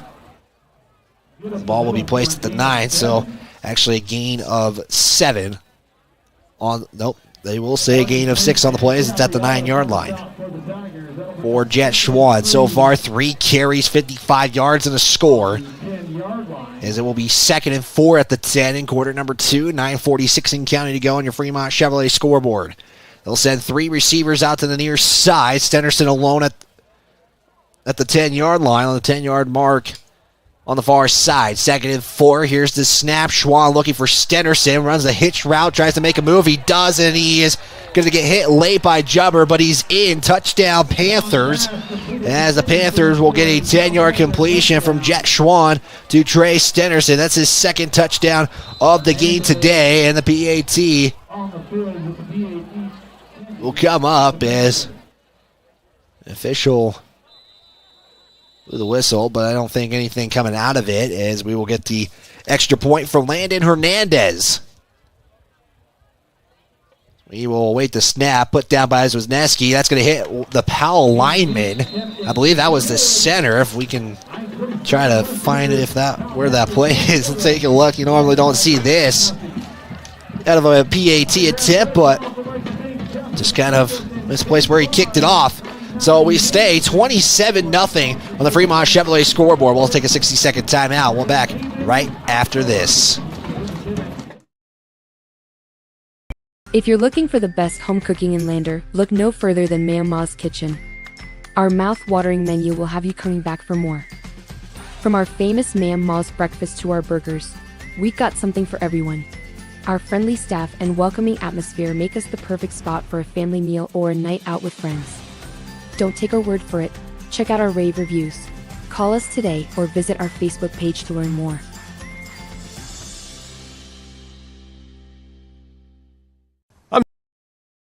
Well, I said 60 seconds, but we're going to cut it as I forgot to bring up the deal of the game brought to you by Mama's Kitchen.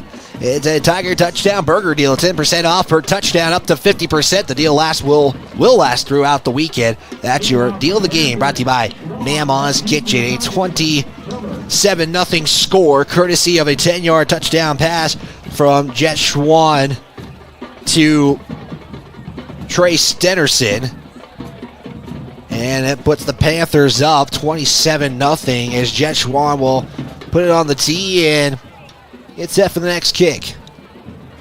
Jebber again waits in the end zone as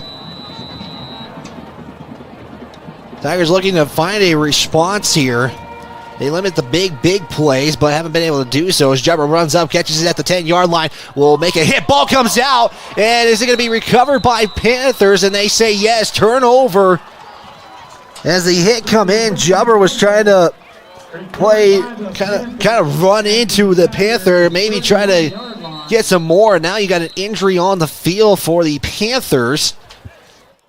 I believe that was the one who actually took the hit as Adam Simon is on the field.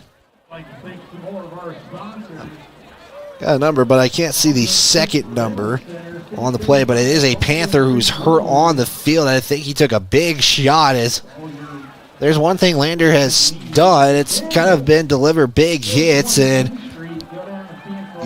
coming up was Rowan Diaz, number 44, again, just took a big shot, and they say the ball, I don't know if that's what Diaz thought, if he thought that was not a turnover, but it is going to be Panther football off the fumble. Let's see if we can check it out real quick here on the Gambles replay. Yeah, ball just on the initial hit, bounces out. And we'll give possession to the Panthers. Short field again at the 31. Two receivers to the far side, two backs in the backfield. Here's the handoff to Seifers. He's going to try to go up the middle. It'll be Gabrielis on the tackle after a gain of 4. So Cody Seifer, who's their leading carrier, only has 62 yards, but he's gotten that on 3 carries. One of them was a 52-yard house call, or excuse me, not a house call, but a 52-yard touchdown run. So under 9 to play now. It's 2nd and 6 for the Panthers. They're lined up at the 28-yard line. 8:50 in counting. Same formation except 2 receivers to the far side, one at the bottom. Low snap. Handoff to Abraham. As Abraham will get about to the 25-yard line, so that'll be a gain of 3. And now we'll set up 3rd down at about 5 or 6 to go here. Or excuse me, 3rd down and 4 to go. As the ball is placed at the 25-yard line. So Panthers more passes than running so far. 3 pass plays, 2 rushing plays. Again, 2 receivers out, 2 in the backfield by Schwan. Motion man goes. Here's a pitch out to Bradish. As Bradish will make the move and we'll get a 1st down. And we'll have a gain of about what appears to be 8 yards. As Cash Bradish gets his first carry of the ball game, and it gives the Panthers a 1st down. It'll be placed at about the 17-yard line officially. So officially a 8-yard carry.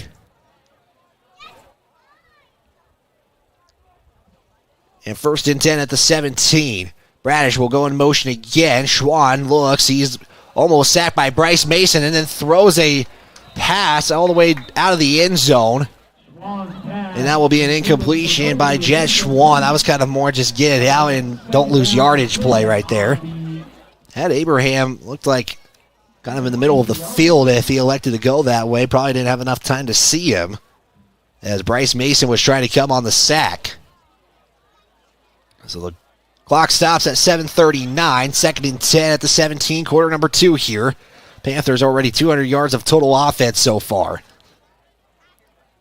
A little bit, again, two backs in the backfield. The two receivers now come to the near side. Schwann looks, throws the out route. It's almost it's deflected there by Hunter Velarde. As let's see if we can take a look at that Gambles replay as Hunter Velarde comes in. Looked like that kind of might have hit his hands and might have had a chance to get the interception here. Let's take a look. And yeah, Hunter Velarde looked like that was pretty close for an interception. And that will give the Panthers a 3rd down and 10 to go now at the 17.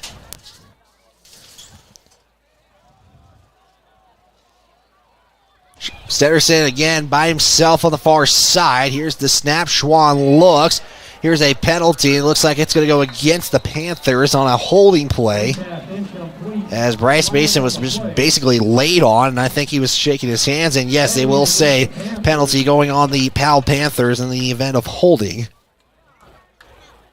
So give him a penalty of the 10 yardage and back him up 10. So it'll be 3rd down and 20 at the 17-yard line. Chase Kistler, in his 3rd season as the head coach for Powell, he's been coaching for 16 seasons.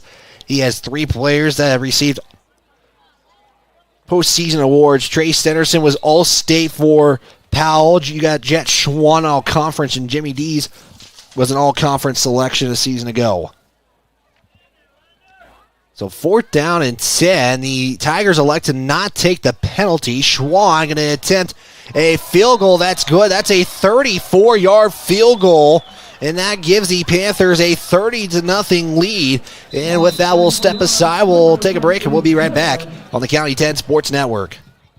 John Shade, your Edward Jones financial advisor. Financial investments are very important, but so are the investments of time, patience, and encouragement of our young athletes from their coaches, teachers, and mentors. That's why Edward Jones is a proud sponsor of the Lander Tigers on KOVE. Call John Shade or stop by my office at 824 West Main Street for all your investment needs. Edward Jones, making sense of investing. Member SIPC. RE/MAX All-Star Realtors are proud to sponsor sports across Fremont County for the 22-23 season. RE/MAX All-Star Realtors was founded in 1991 with the goal of doing real estate in a way that would make our clients' lives as easy and uninterrupted as possible. They've completed many transactions involving residential, commercial, vacant lots, farm and ranch, and investment properties, and can help you with any goal you might have regarding any of these today. RE/MAX All-Star Realtors, 938 West Main Street, Riverton. See them online at remaxriverton.com.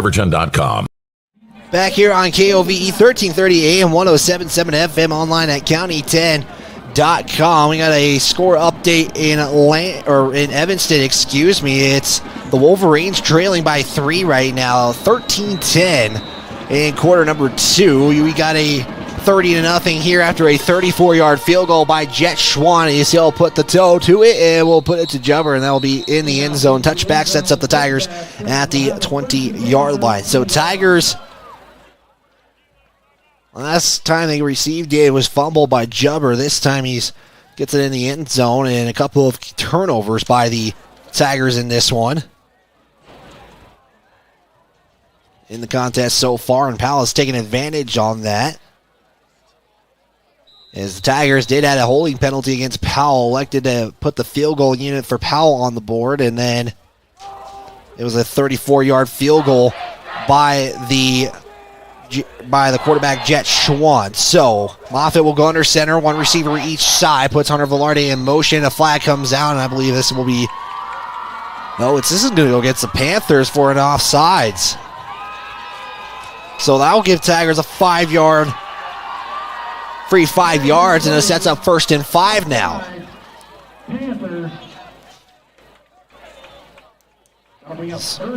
Yeah, that will be a penalty of 5 yards against the Panthers. So 1st and 5 now at the 25 for the Tigers. They did have one receiver each side. They'll do that again here.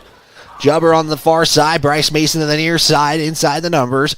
Moffitt under center, puts Velarde in motion. Here's the handoff, as it looks like a gain of maybe 1, maybe 2 on the carry. As that was Braden Baker on the carry, and they will say officially a gain of 1. Baker so far, 11 carries, 28 yards.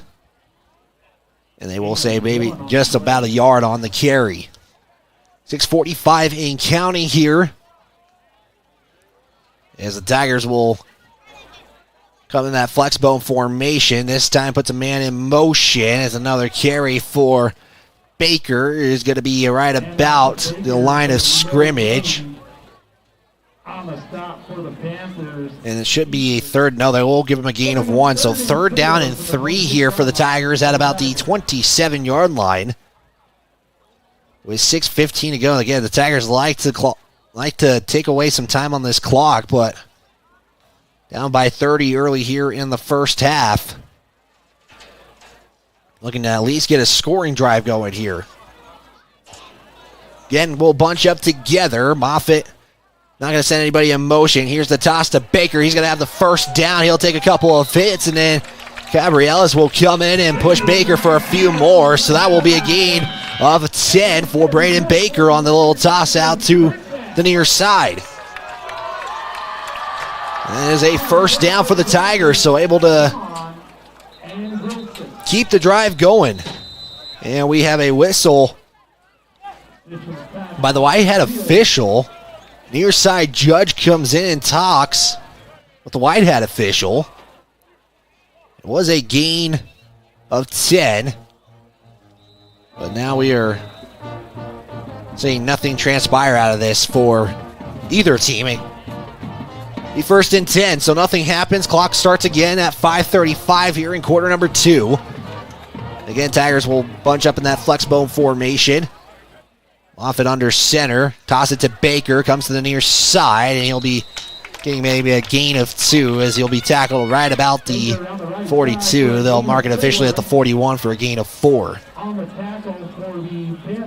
As Braden Baker really having himself a good second quarter here. Got 16 yards of carries. He got a big load in that first quarter. As the wave comes in, the student section is...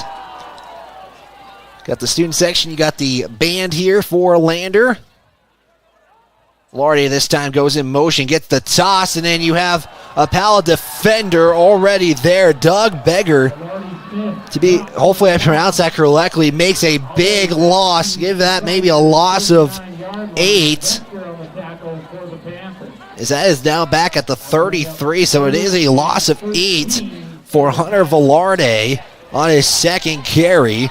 And it will be now 3rd down and long to go here as it will be Paxton Hollinshead coming in. Again, this is sometimes the scenario for quarterbacks is off and on the sideline. So most likely case, it's going to be a pass here. By my assumption, again, talked with Jim Burton, it's more of quarterbacks plays based on the scenario. This is a 3rd and 13 at the 34, at the Tigers 34 to be exact. Hollinshead was just get to snap the side judge. On the near side, we'll throw the flag. Flag on the play. And it looked like it was on the Panthers, but Bryce Mason now comes up and will back to the huddle. Looked like he was upset, but yes, this will go against the Tigers in the 5-yard variety. Just a second penalty for the Tigers. 2 penalties, 20 yards. And this will make the 3rd down even longer. So now it's 3rd and 18 at the 29. As it will be Bryce Mason coming out. Landon Jones comes in for the Tigers on this 3rd down and long with 3:45 in counting. They'll send one receiver each side. Hollinshead will line up in the gun. Baker in the backfield. Hollinshead takes the snap, spins, looks, and he's going to be sacked on the play. Coming in and making the sack is Wyatt Blackmore. And that's a big loss right there as Hollinshead gets tackled at the 16-yard line. As that will be a loss of 8. If I'm not mistaken. As Hollinshead was looking, just didn't have enough time, and now the punting unit comes on for the Tigers as Jubber's going to punt it away here as he stands at his own 3. Snap. Good snap. Kick is away, and this is going to be a little side shank, and it takes a nice Tiger roll here. Mason jumps over it, and he's going to let it roll, and Mason will down it at about the 48 of the Powell Panthers. And it sets up the Panthers in their own territory for the first time in a while. We'll have 52 yards to get to the end zone here, as it will be placed at the 48-yard line. 1st and 10 for the Panthers. The Tigers took a lot of time off that clock, but it really hasn't affected the Panthers much. Panthers will line up in the I, send Stennerson to the far side. Yeah, Stennerson hands off to Seifert, and Seifert has a carry. He's got a hole, and he's gone. Another 52-yard touchdown run by Cody Seifert. That's his second one of the day, and that same amount, and it puts the Panthers up 36-0. Just the hole developed right when it needed to. And the Panthers, like I said, they don't need much time. They've been putting the points up in either about 1 or 2 plays most of the time so far, and that just became another scenario. So Hernandez will put the extra point through. Last time he kicked it kicked it right on the lineman's back. Here's the kick. This one, a little small arc, and it's good. So 37-0. Tigers trail. We'll step aside. We'll be back in 60 seconds right here on the County 10 Sports Network.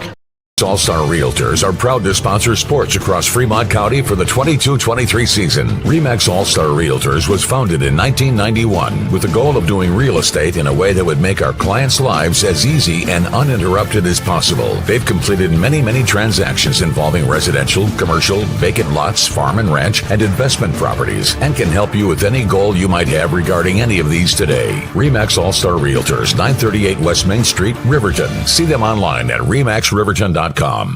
Central Bank and Trust is a local bank that is focused on technology and convenience. We have a simpler online mortgage application process. You can use your computer or mobile device to upload required documents and sign them online. We have a variety of personal and business banking services. Stop in or visit centralbanktrust.com.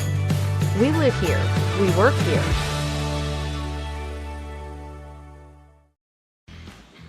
This broadcast is brought to you by Perfect Power, Porter's Mountain View Supply, Wyoming 4x4, Reddit and Kane Associates, Wyoming Catholic College, Myers Gambles, Bailey's Enterprise, Sutherland's, Baldwin Creek Rentals, State Farm Agent Justice Jacobs, Mama's Kitchen, Northside Auto Body Shop, Buckle Up for Life Wyoming, Elevate Rehab, Edward Jones Financial Advisor John P. Shade, Fremont Chevy, Central Bank and Trust, and Eyes on Fremont.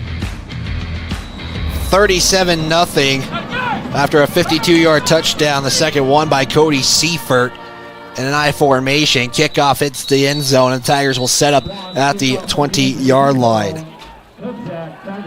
As the Tigers really just haven't been able to get really anything going offensively. They do. It becomes 3 and outs. The Tigers had one good drive, and then they went for it on 4th down and wasn't able to convert it. So the Tigers have 2:34 to go if they got a chance to score. They can be able to get into the end zone here. Right now, it's been basically shut down for the Tigers. Moffitt will give it off here to Baker right up the middle, and it will be a gain of about 3 for Braden Baker. So far, Braden Baker really getting the heavy duty here. 15 carries, 46 yards. And it sets up 2nd down and 7 to go at the 23-yard line for Lander Valley. Coming up on the halftime show, we'll recap the first half. We'll get some statistical numbers. We'll get also it looks like the LVHS dance team going to also perform at the halftime intermission. Under 2 to play here. Moffitt going to have one receiver to the far side. Velarde will go in motion, and Moffitt was getting his handoff to Baker, and Baker gets swatted back in the backfield, and will lose a yard on the 2nd down. So it brings up 3rd and 8. Or no, they're going to say Baker got back to the line, excuse me. So 3rd and 7 now. 93 seconds to play here in the first half.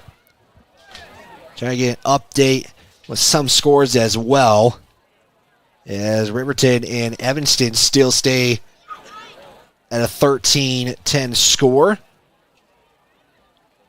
3rd down and 7. Everybody will come together in the flex bone. Moffitt will toss it out to Baker. Tries to go to the outside, and he'll be tackled. Well, it appears to be at the 28-yard line. He rolled to about the 30, and they're going to give him the spot at about the 29. So they give him 9, or excuse me, not 9. They give him 6 on the carry. So it'd be 4th down and 1 to go here. And it looks like the Tigers are electing to go for this with 40 seconds to go. Clock is counting down, under 40 seconds to play. Lander is working with 2 timeouts here. But you got to pick up the pace if you do convert this, as Moffitt will go under center. No receivers out. They'll bunch up together in the flex bone. Moffitt puts a man in motion, and I believe you're going to get the penalty on the Panthers, as it was Parker Burton who was going in motion and was able to do so. Yes, it goes against the Powell Panthers, and the Tigers will have a 1st down. That's the 4th penalty by Powell for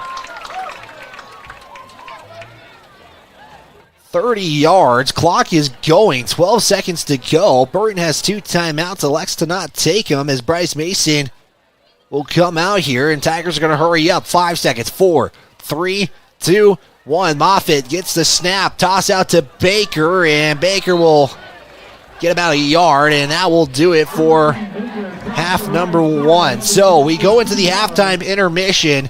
It's Lander 0, it's Powell 37, Lander 0. We'll step aside. We'll give you some first half numbers and some recaps of scores right after this.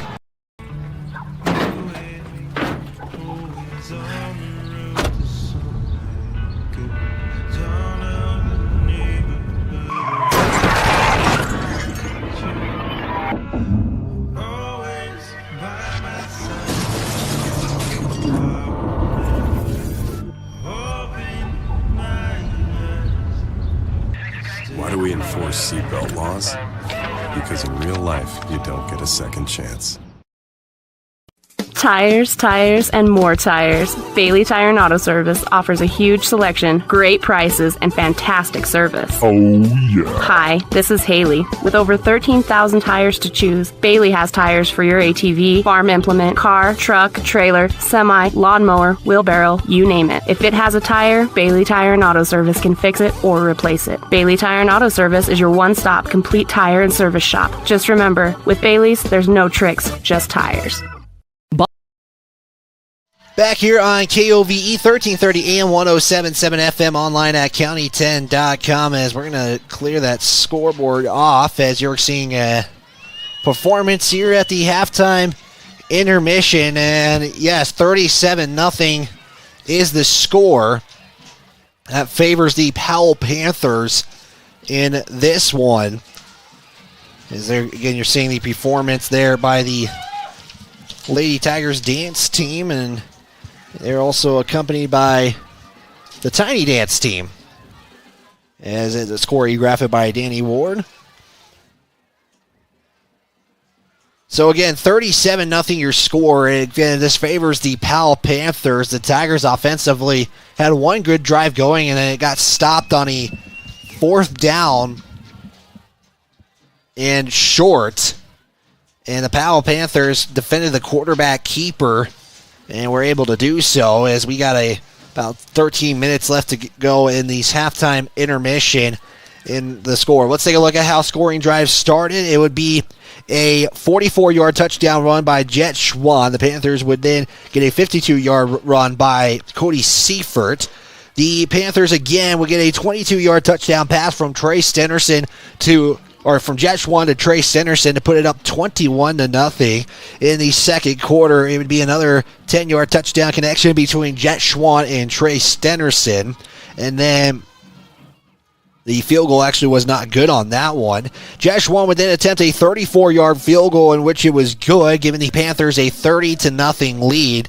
And then in the final drive for the Panthers, they scored on the very first play of the drive where they got another 52-yard touchdown run by Jet Schwan. As, again, the Panthers really just giving it to Lander so far in this game. The Tigers really offensively, besides that one drive, haven't been able to get much going here in the contest. And you got to hope that translates, maybe hopefully not translates, but you hope that doesn't translate into the second half. You hope the Tigers are able to do something in the second half, at least get a score on the board.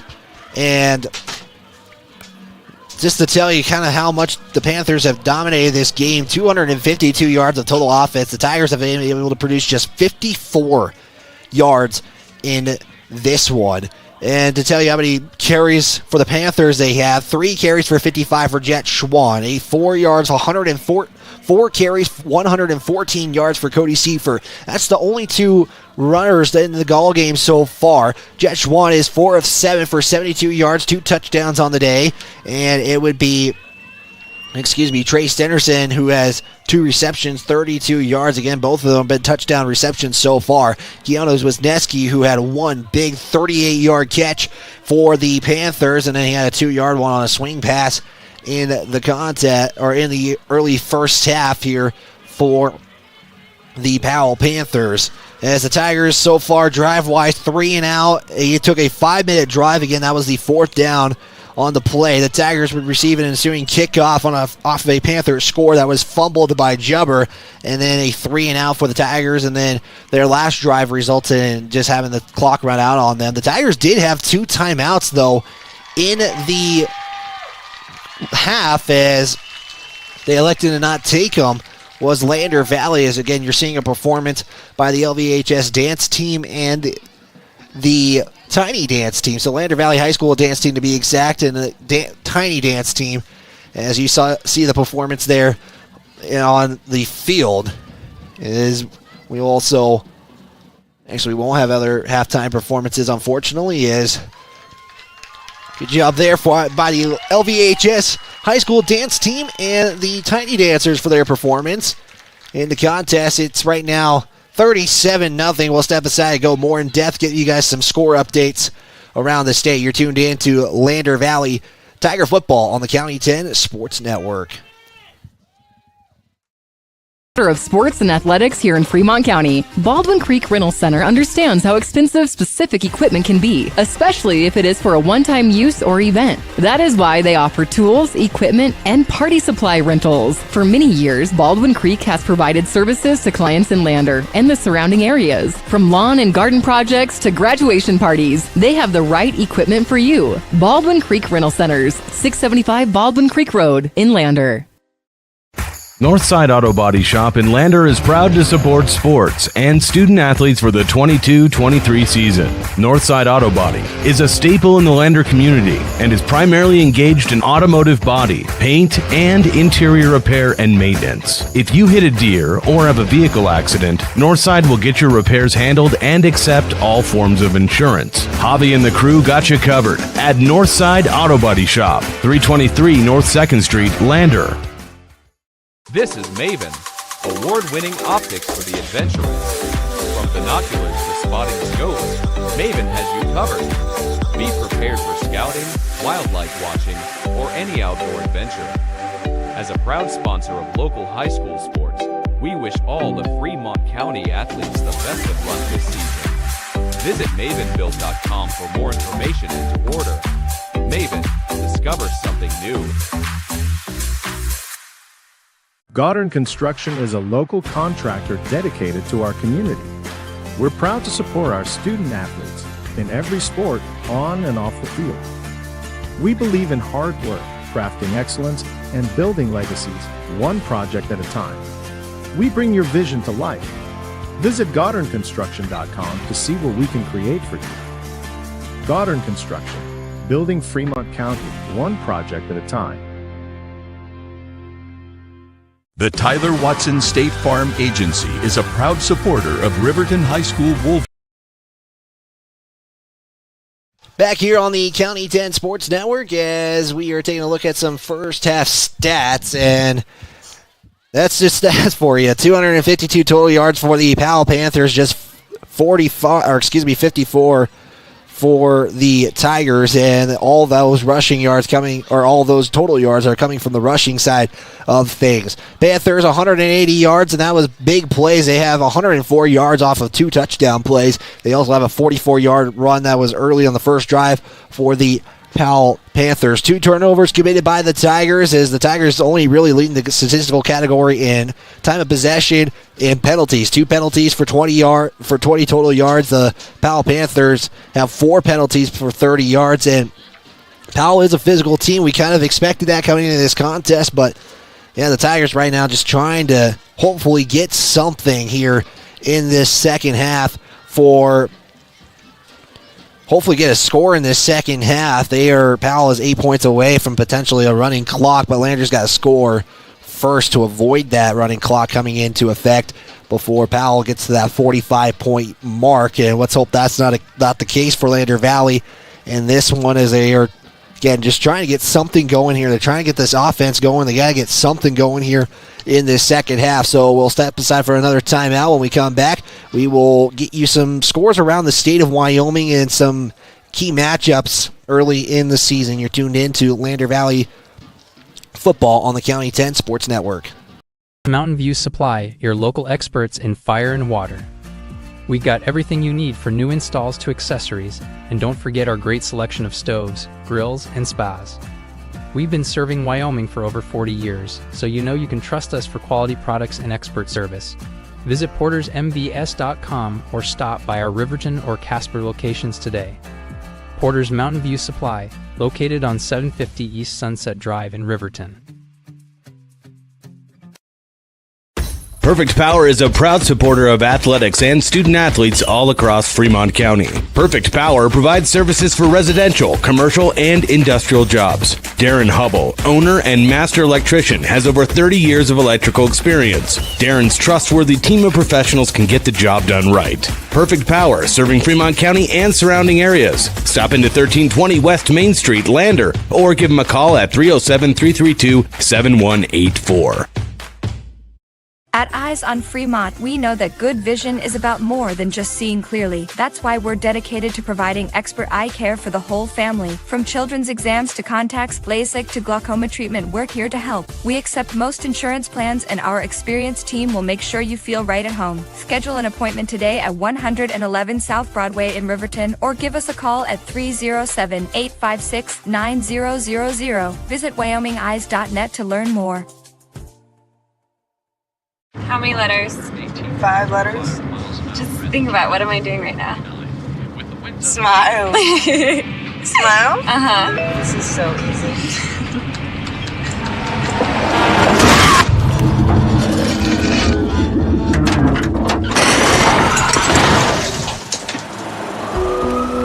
Nobody likes to be stopped by the police, but if I'd seen her texting while driving and given her a ticket, it just might have saved her life. Myers Gambles is your one-stop shop for furniture, mattresses, and appliances in Lander, Wyoming. We have an unbeatable selection of furniture for your living room, bedroom, and dining room. Plus, we have the latest trends in home furnishings. Our mattresses are comfortable and affordable, and our appliances are built to last. Whether you're looking for a new TV, sofa, or refrigerator, we have the perfect finish, style, and function for your home.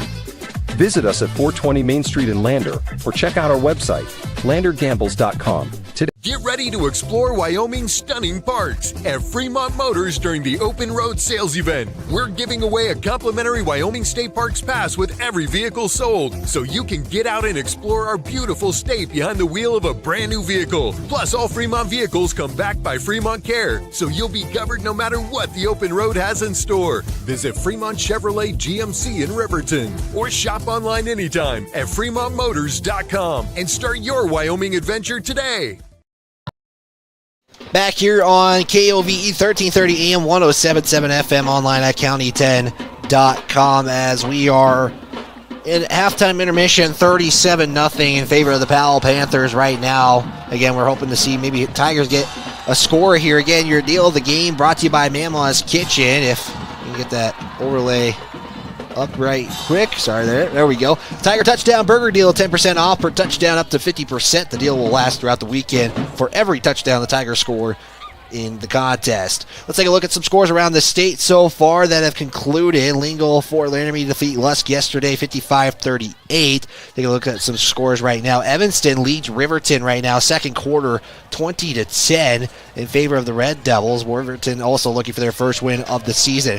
Just kicking off was Cody at Worland, and Green River at Rollins also kicking off as well. Final score, Southeast defeated Wright 34-7 in Class 189 man. Class 2A, Lyman defeated Pinedale 40-0. Cokeville, shock number 3 level, 33-18. Thermopolis pulling off a shutout win, 34-0. Bighorn up on Upton Sundance, 25-7. Tongue River leads 22-0 over Glen Rock. Wind River got the forfeit win against St. Stephen's in that contest. Burlington and 6-man, 81-52. A big contest tomorrow features Du Bois, who's ranked number 2, versus Little Snake River. That game is at Baggs, Wyoming.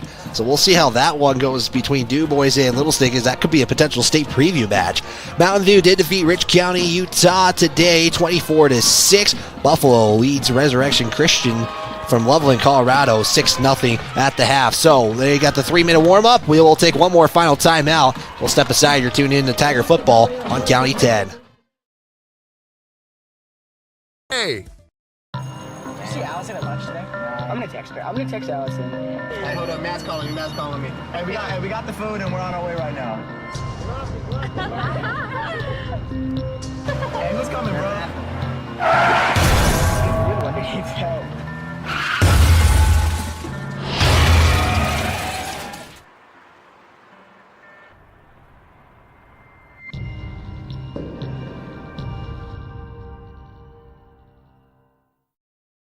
If you're looking for an upgrade to your vehicle, Wyoming 4x4 is the place to go for all your upgrade needs. From lift kits to bumpers, grill guards to bed liners, we've got everything you need to take your ride to the next level.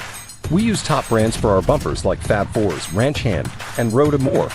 So get your vehicle ready and stop at Wyoming 4x4 or give Dan a call at 307-857-3175.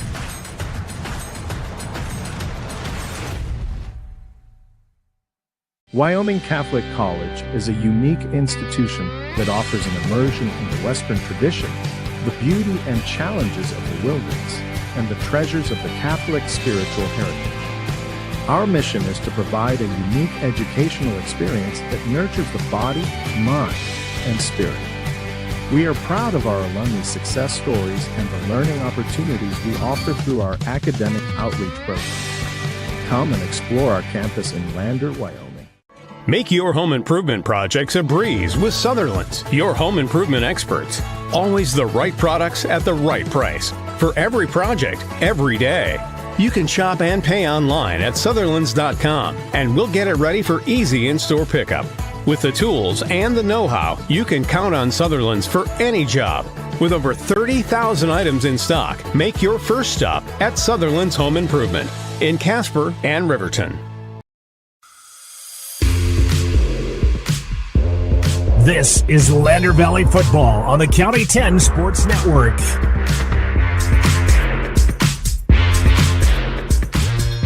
Getting set for the second half. 35 seconds left to go on the warm-up clock to start the second half. 37-0 favors the Powell Panthers right now in the contest.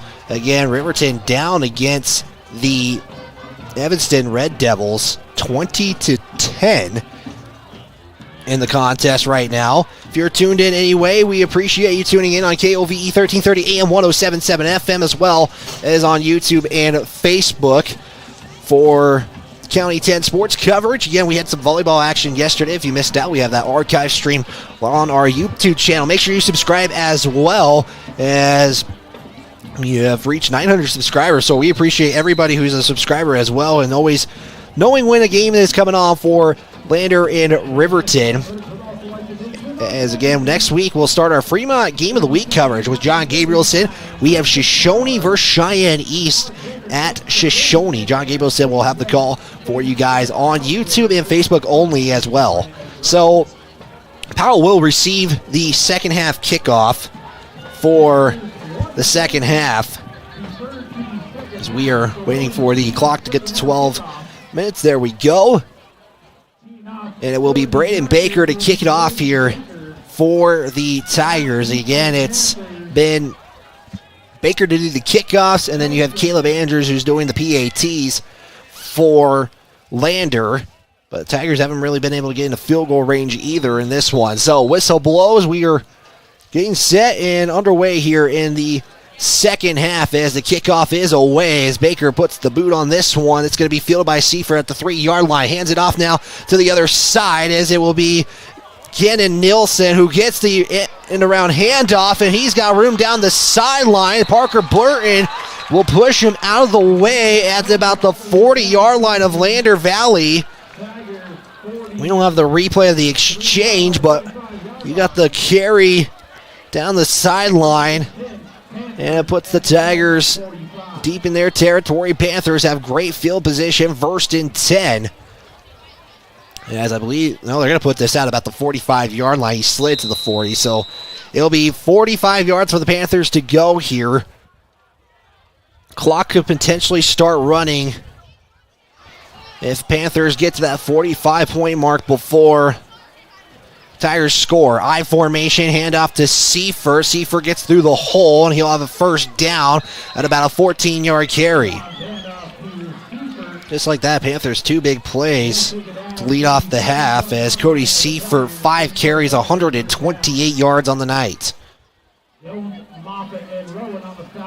So again, first and 10, this time at the 32, so they officially rule it a 13-yard carry for Cody Seifert.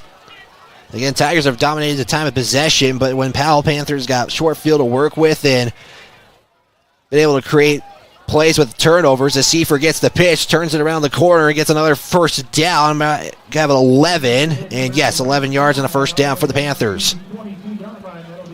And we'll get to the 22-yard line. So, another first and 10, 2 quick plays for the Tigers, as it looks like it's Braden Baker coming off the field for the substitution, and we get set for the next play. Panthers line up in the eye again. One receiver at the bottom of the screen. Hand off on the mixed direction carry as it's Seifert again. He might have 10 yards. And yes, 10 yards for the first down. And when I say misdirection, it was Schwann going one way, and then he turns, basically kind of rotates and gives it off to Seifert. That's where I had the play at. So it will now be first and 10 again at the 11. As it was Caden Rowan on the tackle, and now he's holding his elbow. And that's not what you hope to see if you're Lander Valley. Here's the next snap. Play action to Seifer. Schwann throws. Dropped by Zane Gaff, as that was the intended receiver. That was the first pass of the drive, and it'll be an incompletion. Sets up second down, 10 to go. Panthers can get a first down if they get to the 2.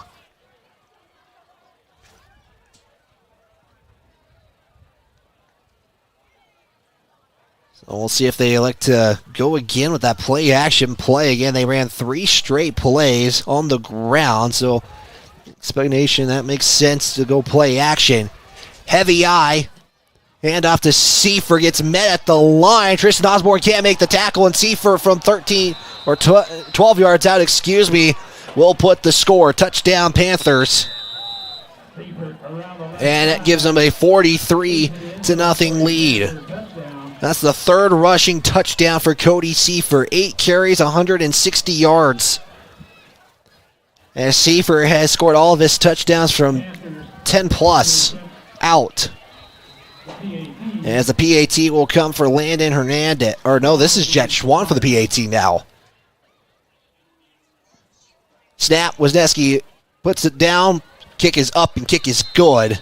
It gives Powell 44-0, 10:50 to play in the 3rd quarter. We'll step aside. We'll give you a 60-second timeout. We'll be back right after this on the County 10 Sports Network. Everton. County 10 is your Fremont County news leader. We're everywhere. on the web, mobile, social, and on your radio dial, with all the news you need to feel connected. From sports to board meetings and community features, we work hard to bring you all the latest updates you care about. Visit us today at county10.com. County 10, community connected. So we had a flag on the play. That's why we took a 30-second timeout. This goes against the Tigers. And now the Tigers have the ball for the Panthers, placed at about the 1.5 yard line. Panthers are now going to elect to go for 2 here. As Jet Schwan did convert the field goal, but now they're going to try to score 2 here. They're going to line up in the heavy eye again. Schwan under center. Points at what Lander is showing. Here's the snap. Handoff. Seifert gets stopped by the Tigers, and the 2-point conversion is no good. And that will make it stay 43-0. We'll step aside again. 60 seconds right after this. Look at the damage. This guy was going a lot over the speed limit. Look at the damage. This guy was going a little over the speed limit. Look at the damage. Redden, Kane & Associates. CPAs is your go-to source for tax, financial, and business solutions. Our experienced professionals are trusted and know the numbers. We're dedicated to providing personalized attention to each of our clients. Whether you're an individual or a business, we're here to help with all your accounting needs. Let us do the math for you. Stop in or visit rivertoncpa.com to learn more. Elevate. You're tuned into Lander Valley Tigers football on the County 10 Sports Network.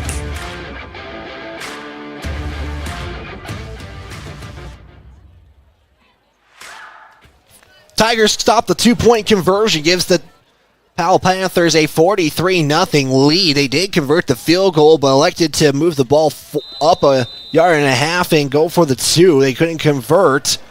And now it's 43-0 in favor of the Powell Panthers as this kickoff going to go into the end zone. It'll give the Tigers a 1st and 10 for their first series at the 20-yard line in the second half.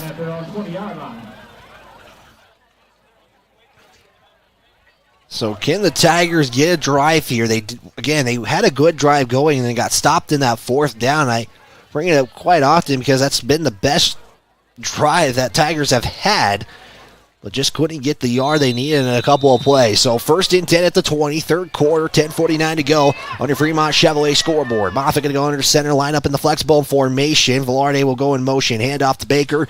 He'll try to go up the middle, and he'll get about a yard on the play. Baker has really gotten the load today. 18 carries, 53 yards.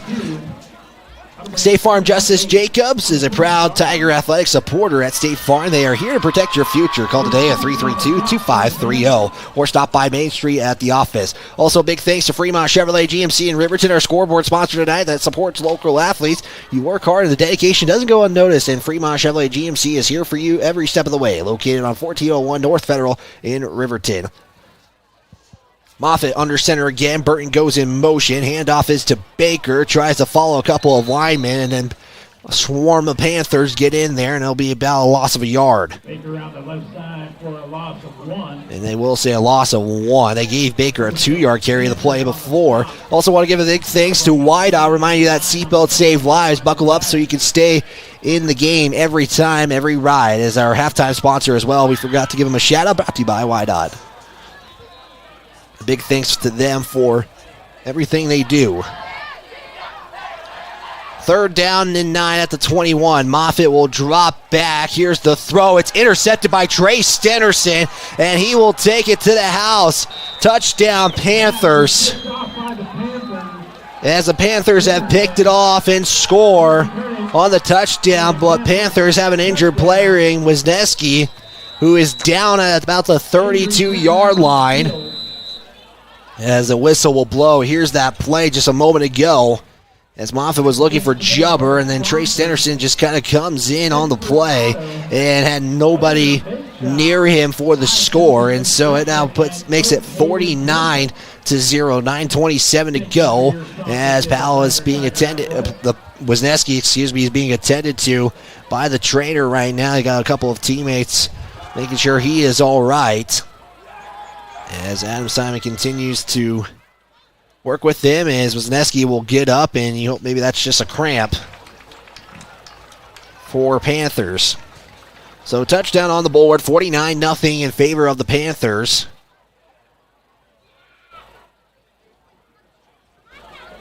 And we'll have the PAT come in, as it will be Hernandez this time, as Schwann did do the PAT last time before the penalty flag.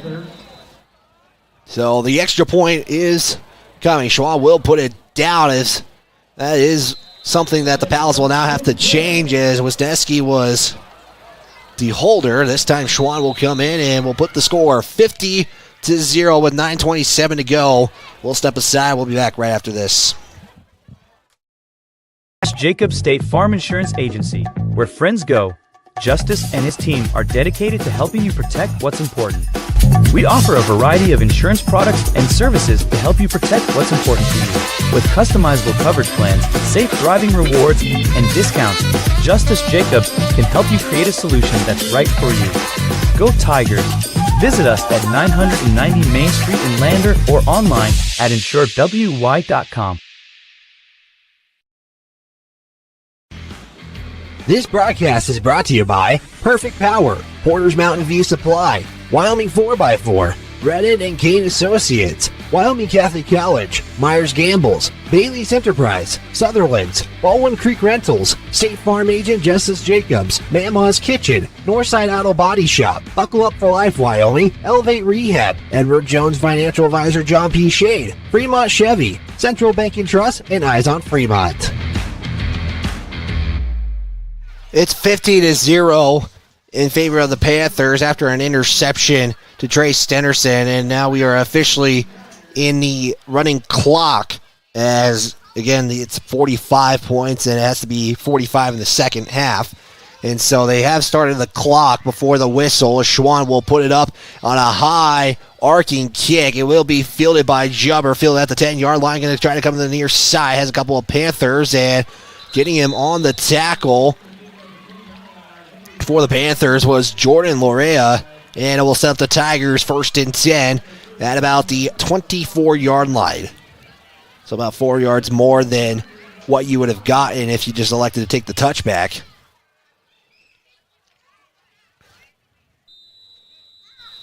So 1st and 10 again, as we will get the huddle in here, and coming into the ball game is Paxton Hollinshead, as it's Bodie Moffitt who's getting taped up by Adam Simon right now, and that's why Hollinshead is coming in. Line up under center. The line up in the flex bone. Nobody in motion. Hollinshead going to pitch it out to, looks like Baker. No, it's actually not Baker, excuse me. Let's make sure we get the right numbers here. We are all over the place here on the County 10 Sports Network. Making the play is Caleb Larvey, as he has kind of had a couple, he's been dealing with an injury, has come back, so Larvey getting his first carry of the season, and he will get a gain of 6, Puts in 2nd down,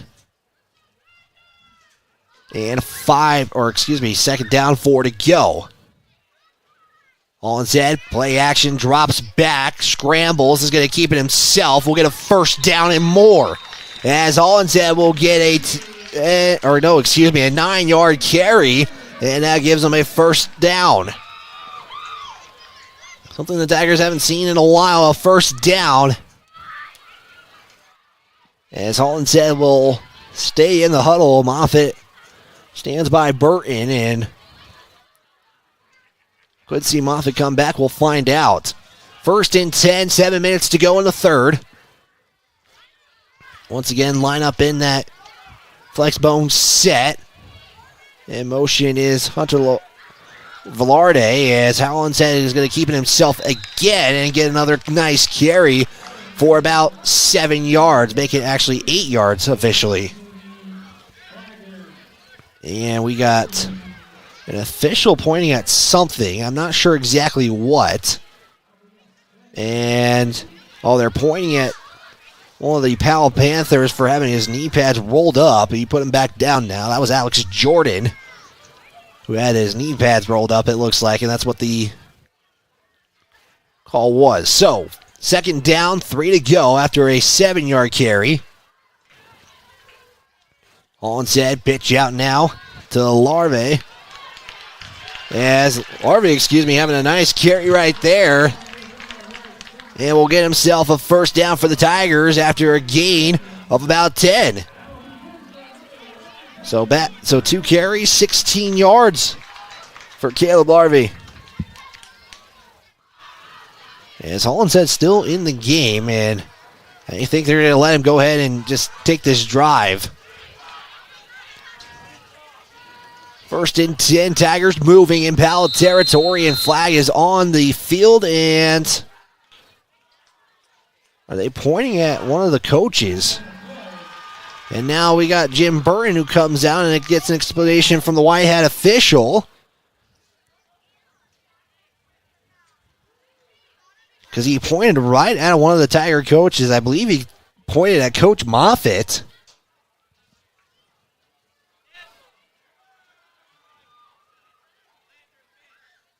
And so they give the penalty to the Lander bench, unsportsmanlike conduct, and now we'll move the drive back. So Tigers moving, and it now puts them back in their own territory.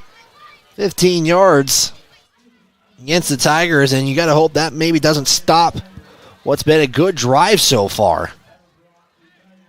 So once again, this will now be 1st and 15, as now we're getting Jim Burton back out there, and the official's going to stop it.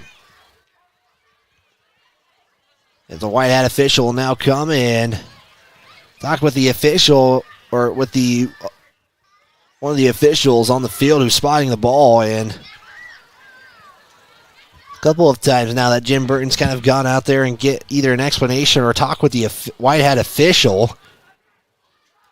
And now we'll have stoppage. The clock is going to go, and that's kind of something unfortunate, just because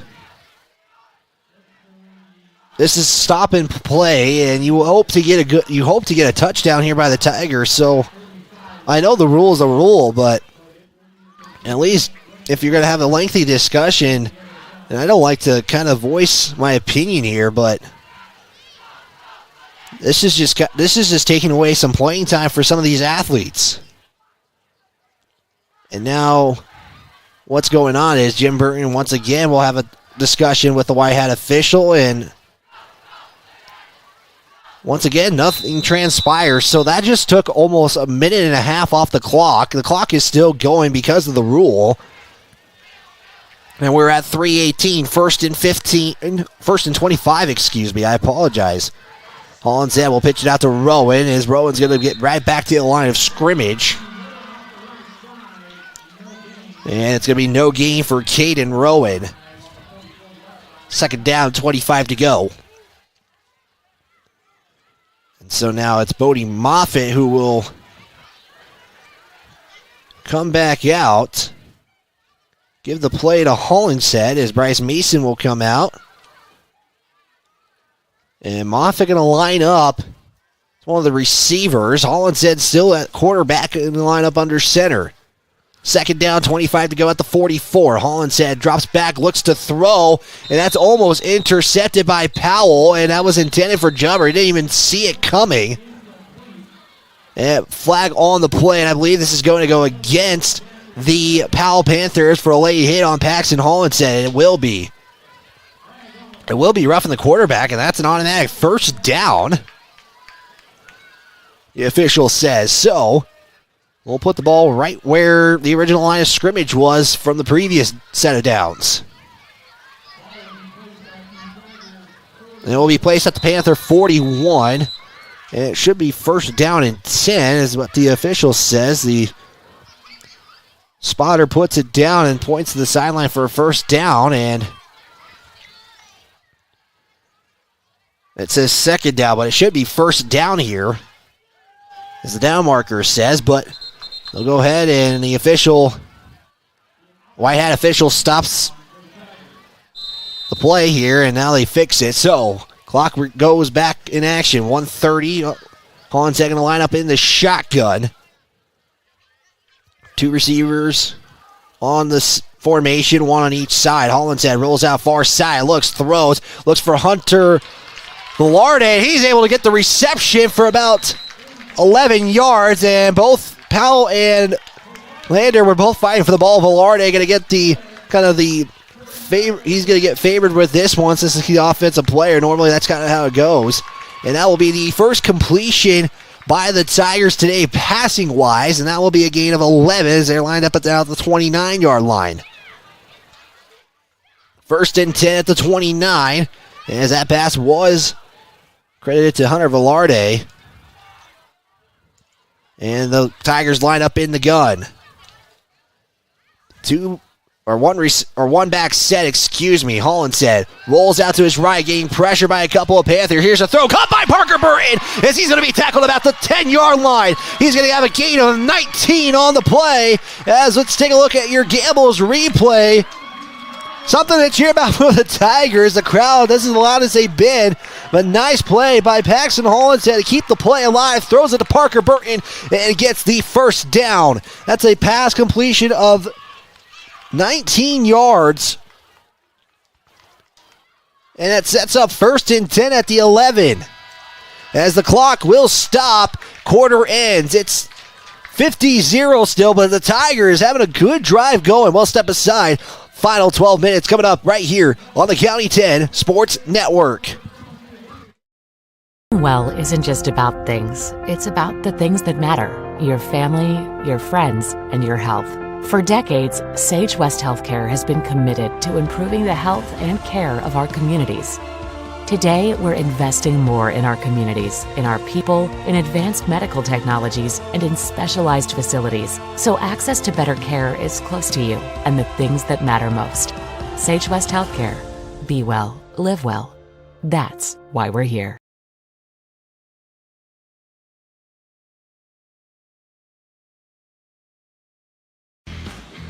This broadcast is brought to you by Perfect Power, Porter's Mountain View Supply, Wyoming 4x4, Redden and Kane Associates, Wyoming Catholic College, Myers Gambles, Bailey's Enterprise, Sutherland's, Baldwin Creek Rentals, State Farm Agent Justice Jacobs, Mama's Kitchen, Northside Auto Body Shop, Buckle Up for Life Wyoming, Elevate Rehab, Edward Jones Financial Advisor John P. Shade, Fremont Chevy, Central Bank and Trust, and Eyes on Fremont.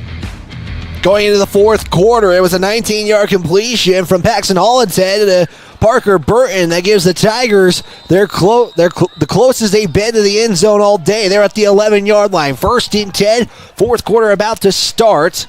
As we had 49-0, it should be 50-0 on our Fremont Chevrolet scoreboard.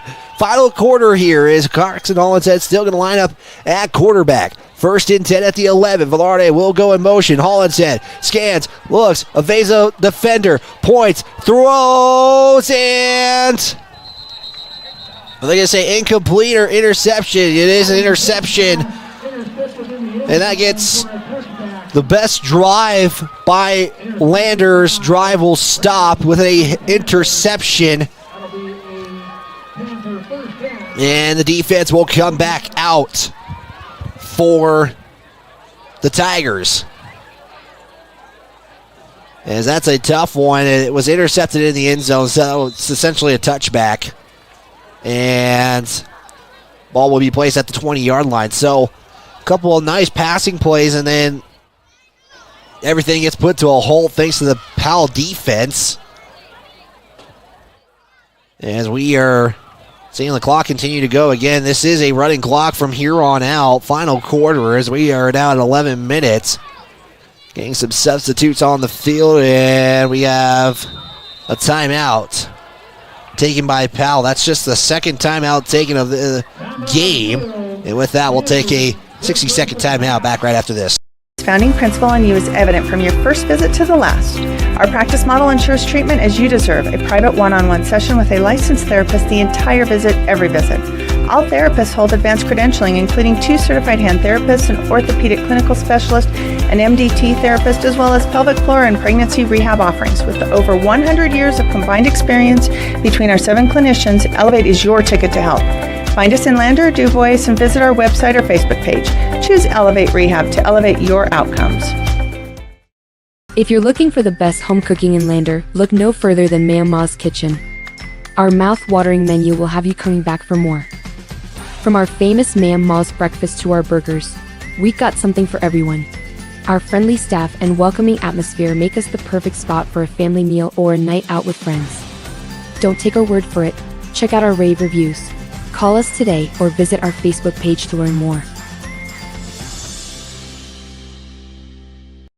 Back here on KOVE 1330 AM 107.7 FM as it's Cody Seifer who gets the carry, and he is off to the distance. He's at the 40, the 30, 20, 10, 5, 4, 3, 2, 1 touchdown. Powell Panthers on a big carry. A flag is on the play, but it looks to be in the area of holding against the Panthers, so he gates the 80-yard carry by the Panthers.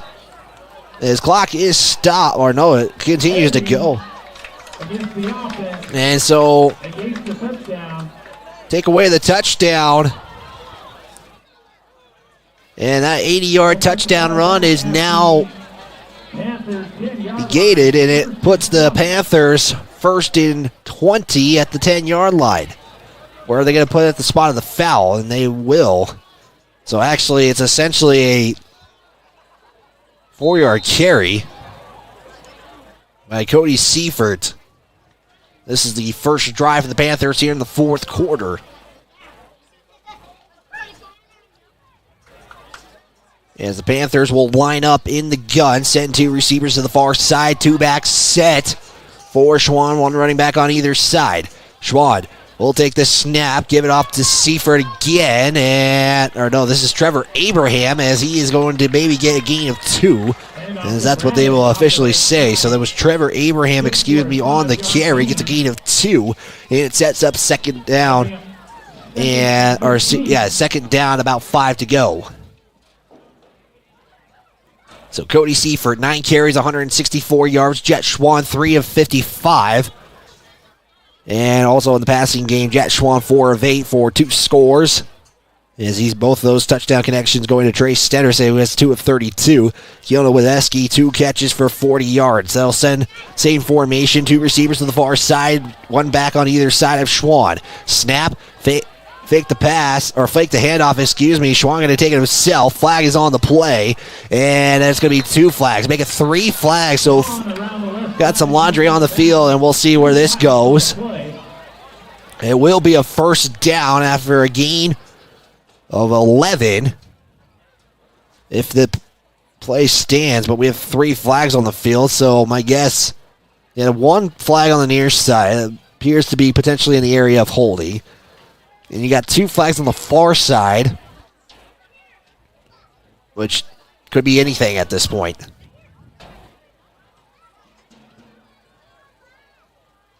So Jim Burton stands on the field awaiting for this call. And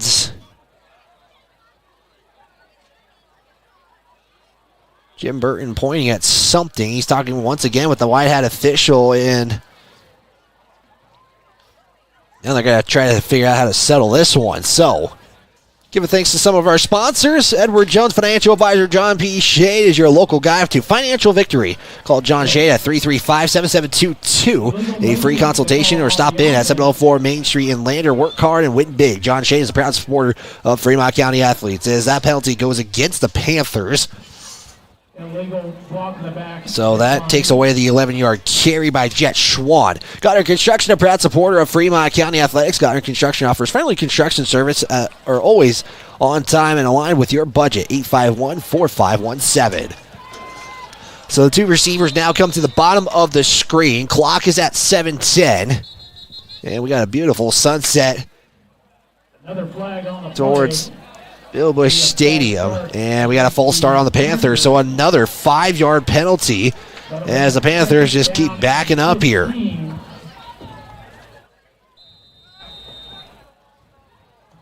.650 to go. False start against the Panthers. 6 penalties, 40 yards on the day. Tigers with 3 penalties for 35 yards. Schwann keeps it himself. We'll take it up the middle as we had a player who kind of jumped in, and hopefully he is all right. He was looking for a hit. That was Bryce Mason, who kind of launched himself in, but he's okay. Gain is for maybe 2. Jet Schwann. He'll set up third down and long. Hopefully Bryce Mason's okay. Really kind of just shot himself like a rocket in there. Panthers will have 2 receivers. They're not going to have Schwann in the game now. They're going to put the backup quarterback in here. Here's the snap. Give off now, as that's going to be Trevor Abraham, who will break a tackle. He's not going to get the first down. In for quarterback is Caleb Nelson. Or Caden Nelson, excuse me. I apologize for the mispronunciation or incorrect name, as that gain is about 5 or 6 by Trevor Abraham. And the Panthers will send out the punt team, what I believe is the first time today, and it is. Parker Burton, Bodie Moffitt will stand back for the return. It will be Stenerson to punt it away here. Or no, it's not Stenerson. I apologize. That is Zane Gaff. Here's the punt. Moffitt gonna almost touch that. He lets it back up, and it favors the Panthers, as that is a big punt from the 10. Wow. That's a 10 to about the 23-yard line. That's a punt of 67 yards from where Trace Stenerson was standing at. And the clock now at 4:45 to go as sun sets here. Bill Bush Stadium in Lander, Wyoming. We're approaching the 8 o'clock hour. KOVE 1330 AM 107.7 FM. And it looks like Hollinshead is back in at quarterback, and let the young guys finish it off here at Bill Bush Stadium, is what appears to be the case here. Hollinshead going to line up, have the Tigers line up in the wishbone. Or the flex bone, excuse me, not the wishbone. Hollinshead tosses out to Baker, tries to make a couple of moves, and he'll get to maybe about the 26-yard line. That will be a gain of 3 on the play by Braden Baker. Second down, 8 to go. At the 24. Or excuse me, that's the 26, I apologize. Bunch formation for the Tigers as they're back again in that flex bone. Nobody goes in motion. Baker with the toss, tries to get around to the outside, and we'll get a gain of 1 again. So we got a race going down. There is student section has been positive throughout this game. Baker around the right side. As Baker again got a carry of 1. It'll be third down. And third down and about medium to go here. Third down and officially 6. Or third down and 7 officially. At the 26-yard line. Runner in motion is Burton. Hollinshead drops back, looks, and he's going to be dropped down on the sack. That was a solo sack there by the Panthers. Number 54, Colin Wilson, will get the sack, and it'll be a 4th down, as that was a loss of 6 on the play, as the ball was spotted at the 20-yard line. So punt will come with 2:24 to go. Jubber will await the snap here. If he gets this team set, here's the snap, and we got a whistle There's a flag on the play. So this comes from the official that was by the returners. I'll move the Tigers up 5. It'll be 4th down and 8.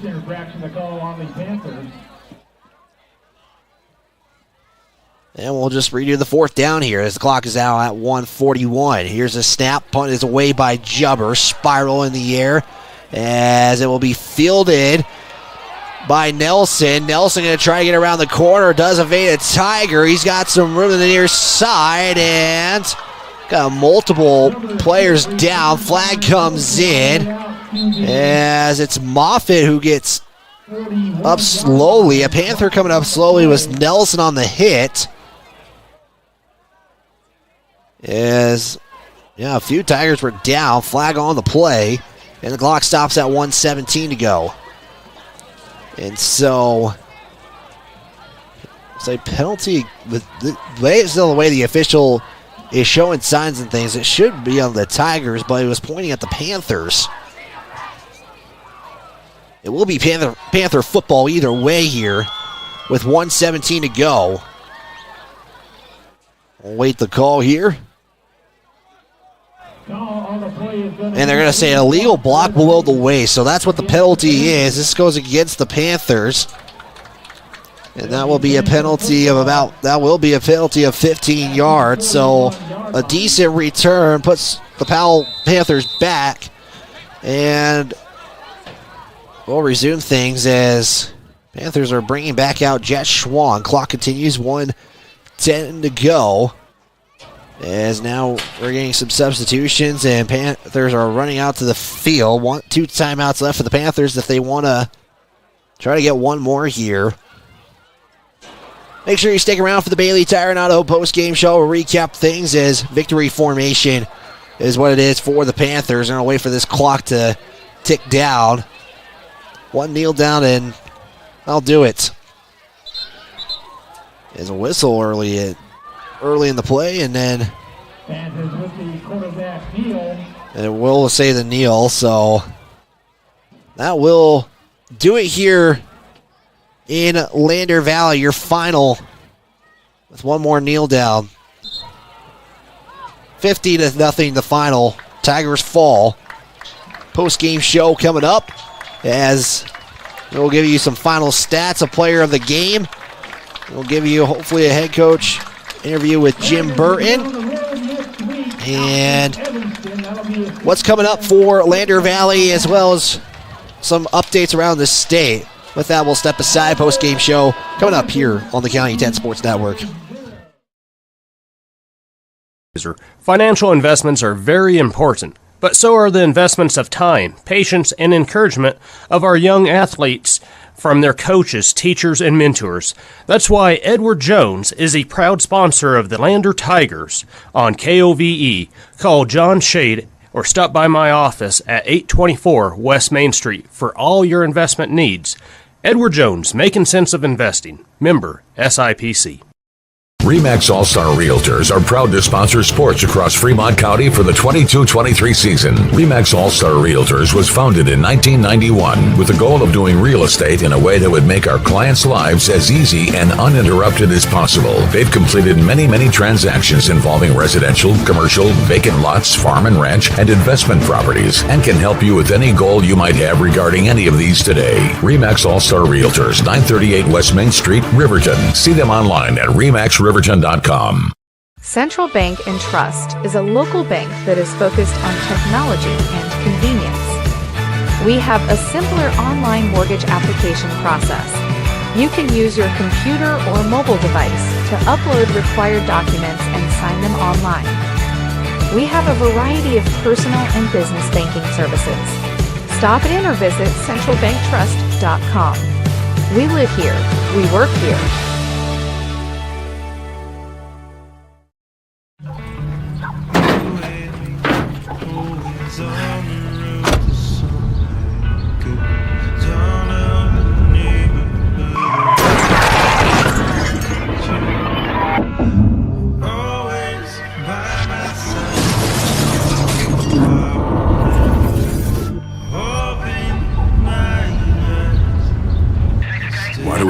seatbelt laws, because in real life, you don't get a second chance. Tires, tires, and more tires. Bailey Tire and Auto Service offers a huge selection, great prices, and fantastic service. Oh, yeah. Hi, this is Haley. With over 13,000 tires to choose, Bailey has tires for your ATV, farm implement, car, truck, trailer, semi, lawnmower, wheelbarrow, you name it. If it has a tire, Bailey Tire and Auto Service can fix it or replace it. Bailey Tire and Auto Service is your one-stop complete tire and service shop. Just remember, with Bailey's, there's no tricks, just tires. Baldwin Creek Rental Service in Lander is a proud supporter of sports and athletics here in Fremont County. Baldwin Creek Rental Center understands how expensive specific equipment can be, especially if it is for a one-time use or event. That is why they offer tools, equipment, and party supply rentals. For many years, Baldwin Creek has provided services to clients in Lander and the surrounding areas. From lawn and garden projects to graduation parties, they have the right equipment for you. Baldwin Creek Rental Centers, 675 Baldwin Creek Road in Lander. Northside Auto Body Shop in Lander is proud to support sports and student athletes for the 22-23 season. Northside Auto Body is a staple in the Lander community and is primarily engaged in automotive body, paint, and interior repair and maintenance. If you hit a deer or have a vehicle accident, Northside will get your repairs handled and accept all forms of insurance. Javi and the crew got you covered at Northside Auto Body Shop, 323 North 2nd Street, Lander.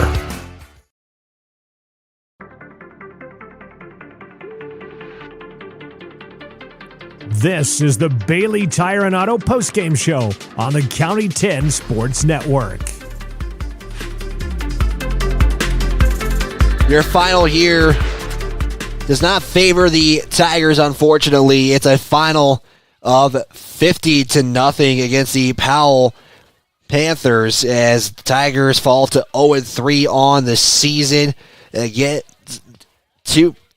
One game has been reached, and the other two have kind of been left in the dust for the Tigers, unfortunately. And the Tigers really just couldn't get anything going tonight, as we apologize for some of the technical difficulties we experienced with our scoreboard tonight. So if you were wondering why the second half stayed the third, that is why. We want to make sure we will get those fixed before we head on to the road here soon, or actually next week to be exact. This is the Bailey Tire and Auto post-game show brought to you by Bailey Tire and Auto, as they are a proud sponsor of Fremont County Athletics, where full-service tire and auto shops are located at 755 South Federal in Riverton and 1305 West Main in Lander.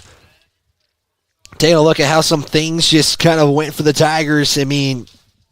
Put 37 up in the first half of action. They only scored twice in the second half. That was because the running clock was in effect after the first touchdown for the Panthers in that second half and early of the third quarter in the contest. We'll take a look at some final stats. We'll also get some look at some scores around the state. Again, we hope to catch up with head coach Jim Burton of the Lander Valley Tigers in the contest, as again, it kind of just was running out here on the County 10 Sports Network here on the Bailey Tire and Auto postgame show on the County 10 Sports Network for Lander Valley, as they had a couple of really good drives happening, and then unfortunately it just a turnover or something just kind of happened. Tigers had a good drive in that first half, kind of late in that first half. A fourth down stop by the Panthers, causing that first good drive to conclude.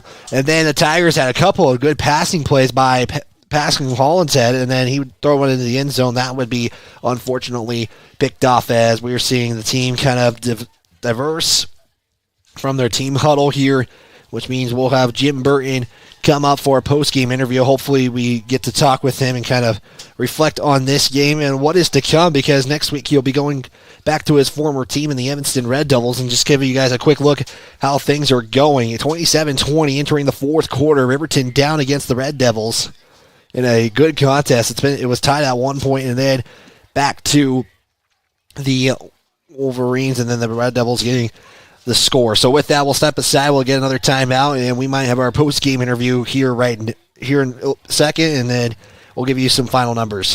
Insurance. Javi and the crew got you covered at Northside Auto Body Shop, 323 North 2nd Street, Lander. This is Maven. Award-winning optics for the adventurous. From binoculars to spotting scopes, Maven has you covered. Be prepared for scouting, wildlife watching, or any outdoor adventure. As a proud sponsor of local high school sports, we wish all the Fremont County athletes the best of luck this season. Visit mavenbuild.com for more information and to order. Maven, discover something new. Goddard Construction is a local contractor dedicated to our community. We're proud to support our student athletes in every sport, on and off the field. We believe in hard work, crafting excellence, and building legacies, one project at a time. We bring your vision to life. Visit Goddard. Mountain View Supply, your local experts in fire and water. We got everything you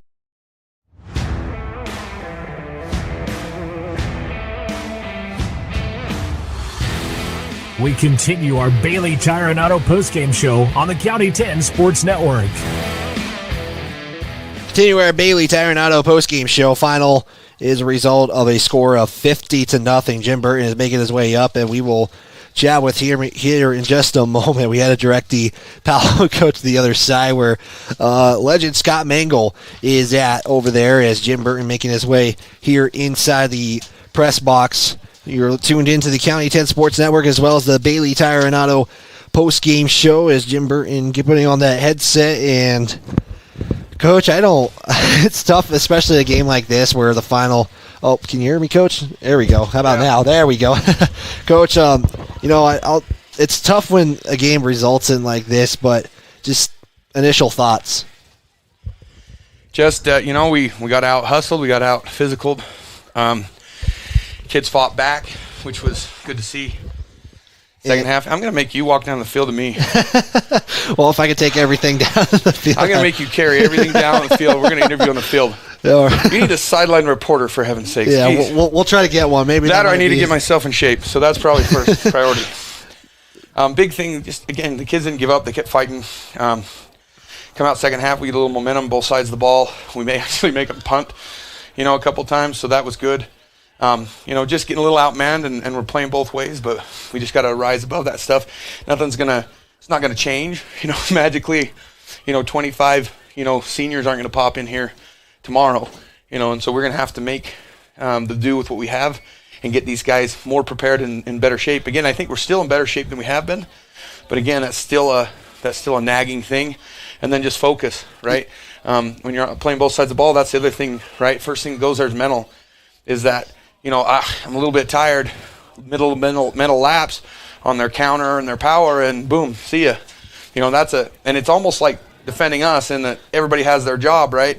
Well, on those, you've got to stay at home, you got to follow pullers, so you don't do that one little job, and they are ripping off, 50, 60-yard runs. So mental lapses and conditioning your thing, and then we just got to tackle and block and catch and throw and run. I mean, we got to play football. Yeah.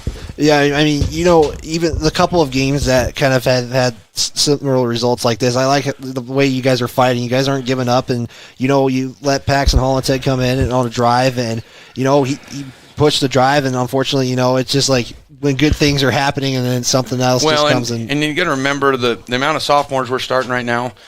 I have to remember that as a coach. They all look like grown men to me. And we step up, and they're trying to do grown men things, and I have to consider that when I'm, chewing a kid out. Remember, hey, that kid's in 10th grade, and that kid's a sophomore, that kid's a junior who's never taken a varsity snap. So that's things I have to take into consideration. Remember, they are given everything they've got. Their effort is there. Now it's just a matter of the executing what we're asking them to do. Defense, we put in packages for these guys, and we're getting there, but we're getting there late, things like that. Offense, we're asking them to do a few new things here and there, nothing crazy, and we just have to execute those things. And that's going to be a big thing moving forward, is we've really got to execute. You kind of got into my next question about what was something you guys, that's don't all right. Let me monologue. I'll just go on all day. No, this is what this part of the post-game show is for. Again, Bailey Tire and Auto post-game show. But, Coach, I'll ask you this final question, and I'll ask you again next week. But next week is a trip back down to your former team. What is something that you are going to hope to accomplish, or something you're going to focus on this week, but also how's that going to be for you? It's going to be rough. Those are kids that I've taught and coached for, some of them 7, 8, 9. I mean, from the time they were, 6th, 7th grade. Heck, a few of them I coached from Pee Wee. We got those guys I've coached with, for 11 years, and so mixed emotions. It's going to be fun. It should be a good game.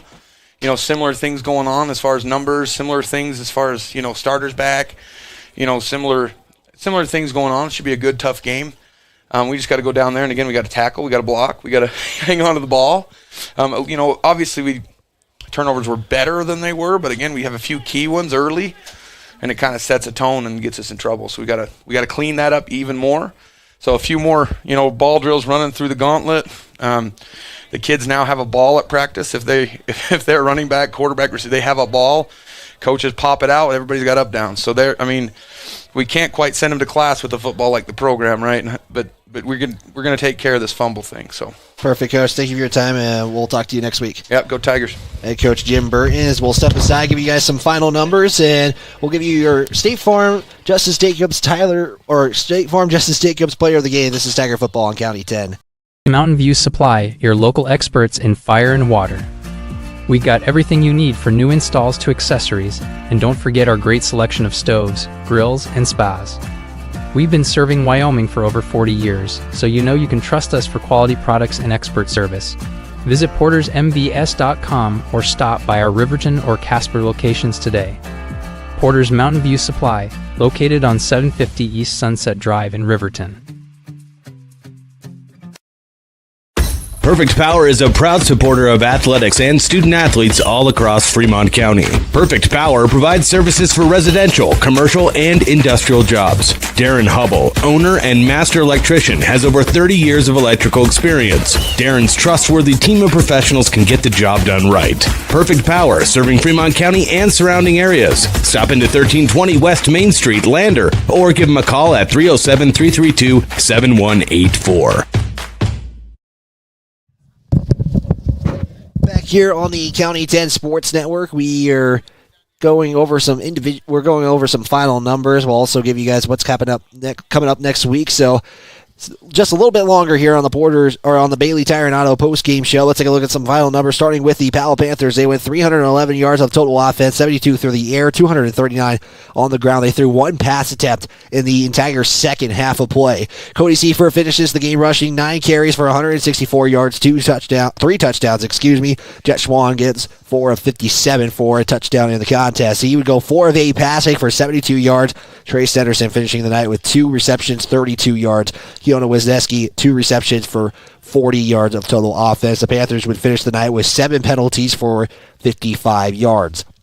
The Tigers would go 114 yards of total offense. That would be 30 on the passing game. Paxton Hollinshead getting 2 of 3 on the day with 1 interception. Bodie Moffitt would go 0 of 4 for an interception in the contest. Your State Farm Justice Jacobs Player of the Game, going to go to Braden Baker. He really got the load tonight. 20 carries for 56 yards as he would finish the game again. 21 carries, for 56 yards. Laurie would finish the night 2 carries, 16 yards. You had Bodie Moffitt 1 carry for no yards. And Parker Burton 2 carries for 0 yards. You had Paxton Hollinshead 4 of 2 in the contest. Let's redo that. 4 carries for 2 yards. Hunter Velarde got a couple of carries on the night, but would go 0 yards. He had an 8-yard carry and then had a carry for a loss of 8. And Caden Rowan 4 carries for 10 yards. It would be Hunter Velarde with 1 reception for 11 yards. Parker Burton 1 reception for 19 yards. They got 84 of their total of 114 total yards on the rushing side of things, 30 again in the air. We're going to take one more final time. I'll let you guys know what is happening next for Fremont County Tiger Football. This is Tiger Football on County 10. Just think about, what am I doing right now? Smile. Smile? Uh-huh. This is so easy.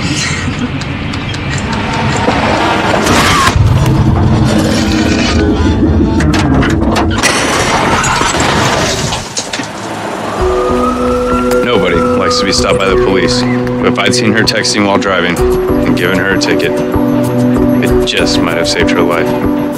Myers Gambles is your one-stop shop for furniture, mattresses, and appliances in Lander, Wyoming. We have an unbeatable selection of furniture for your living room, bedroom, and dining room. Plus, we have the latest trends in home furnishings. Our mattresses are comfortable and affordable, and our appliances are built to last.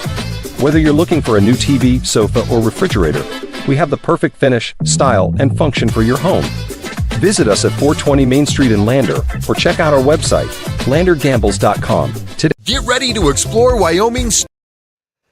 Wrapping up our Bailey Tire and Auto post-game show on the County 10 Sports Network. We'll give you guys one more update from Evanston, where the Tigers will be going next week. It's actually tied at 27 right now between Riverton and Evanston. So Riverton responded on Evanston's touchdown on the game. Our Lander Medical Player of the Game for Lander Valley here today, brought to you by State Farm. Justice Jacobs going to Braden Baker, who finished with 21 carries, 56 yards. Next week, it's on the road, first of 2 road trips for the Tigers, where they will be traveling to Evanston, where the Riverton is right now playing. That will be a 6 o'clock kickoff. We'll have coverage beginning at 5:30 with our Porter's Tailgate Show. We'll play our County 10 Sports Podcast. If you guys haven't subscribed to that or given us a rating, we appreciate that if you subscribe to be notified when our podcasts come out. So Porter's Tailgate at 5:30. Coverage begins at 6. I'll have the call right here on KOVE 1330 AM 107.7 FM and online at county10.com. I want to thank Jerry for helping with the camera work. I want to thank the entire County 10 crew for making this possible, and all of our sponsors, and for you guys for tuning into this broadcast for County 10. I'm Wyatt. This has been a presentation of Lander Valley Football on the County 10 Sports Network. This broadcast is brought to you by Perfect Power, Porter's Mountain View Supply, Wyoming 4x4, Redden and Kane Associates, Wyoming Catholic College, Myers Gambles, Bailey's Enterprise, Sutherland's, Baldwin Creek Rentals, State Farm Agent Justice Jacobs, Mama's Kitchen, Northside Auto Body Shop, Buckle Up for Life Wyoming, Elevate Rehab, Edward Jones Financial Advisor John P. Shade, Fremont Chevy, Central Bank and Trust, and Eyes on Fremont.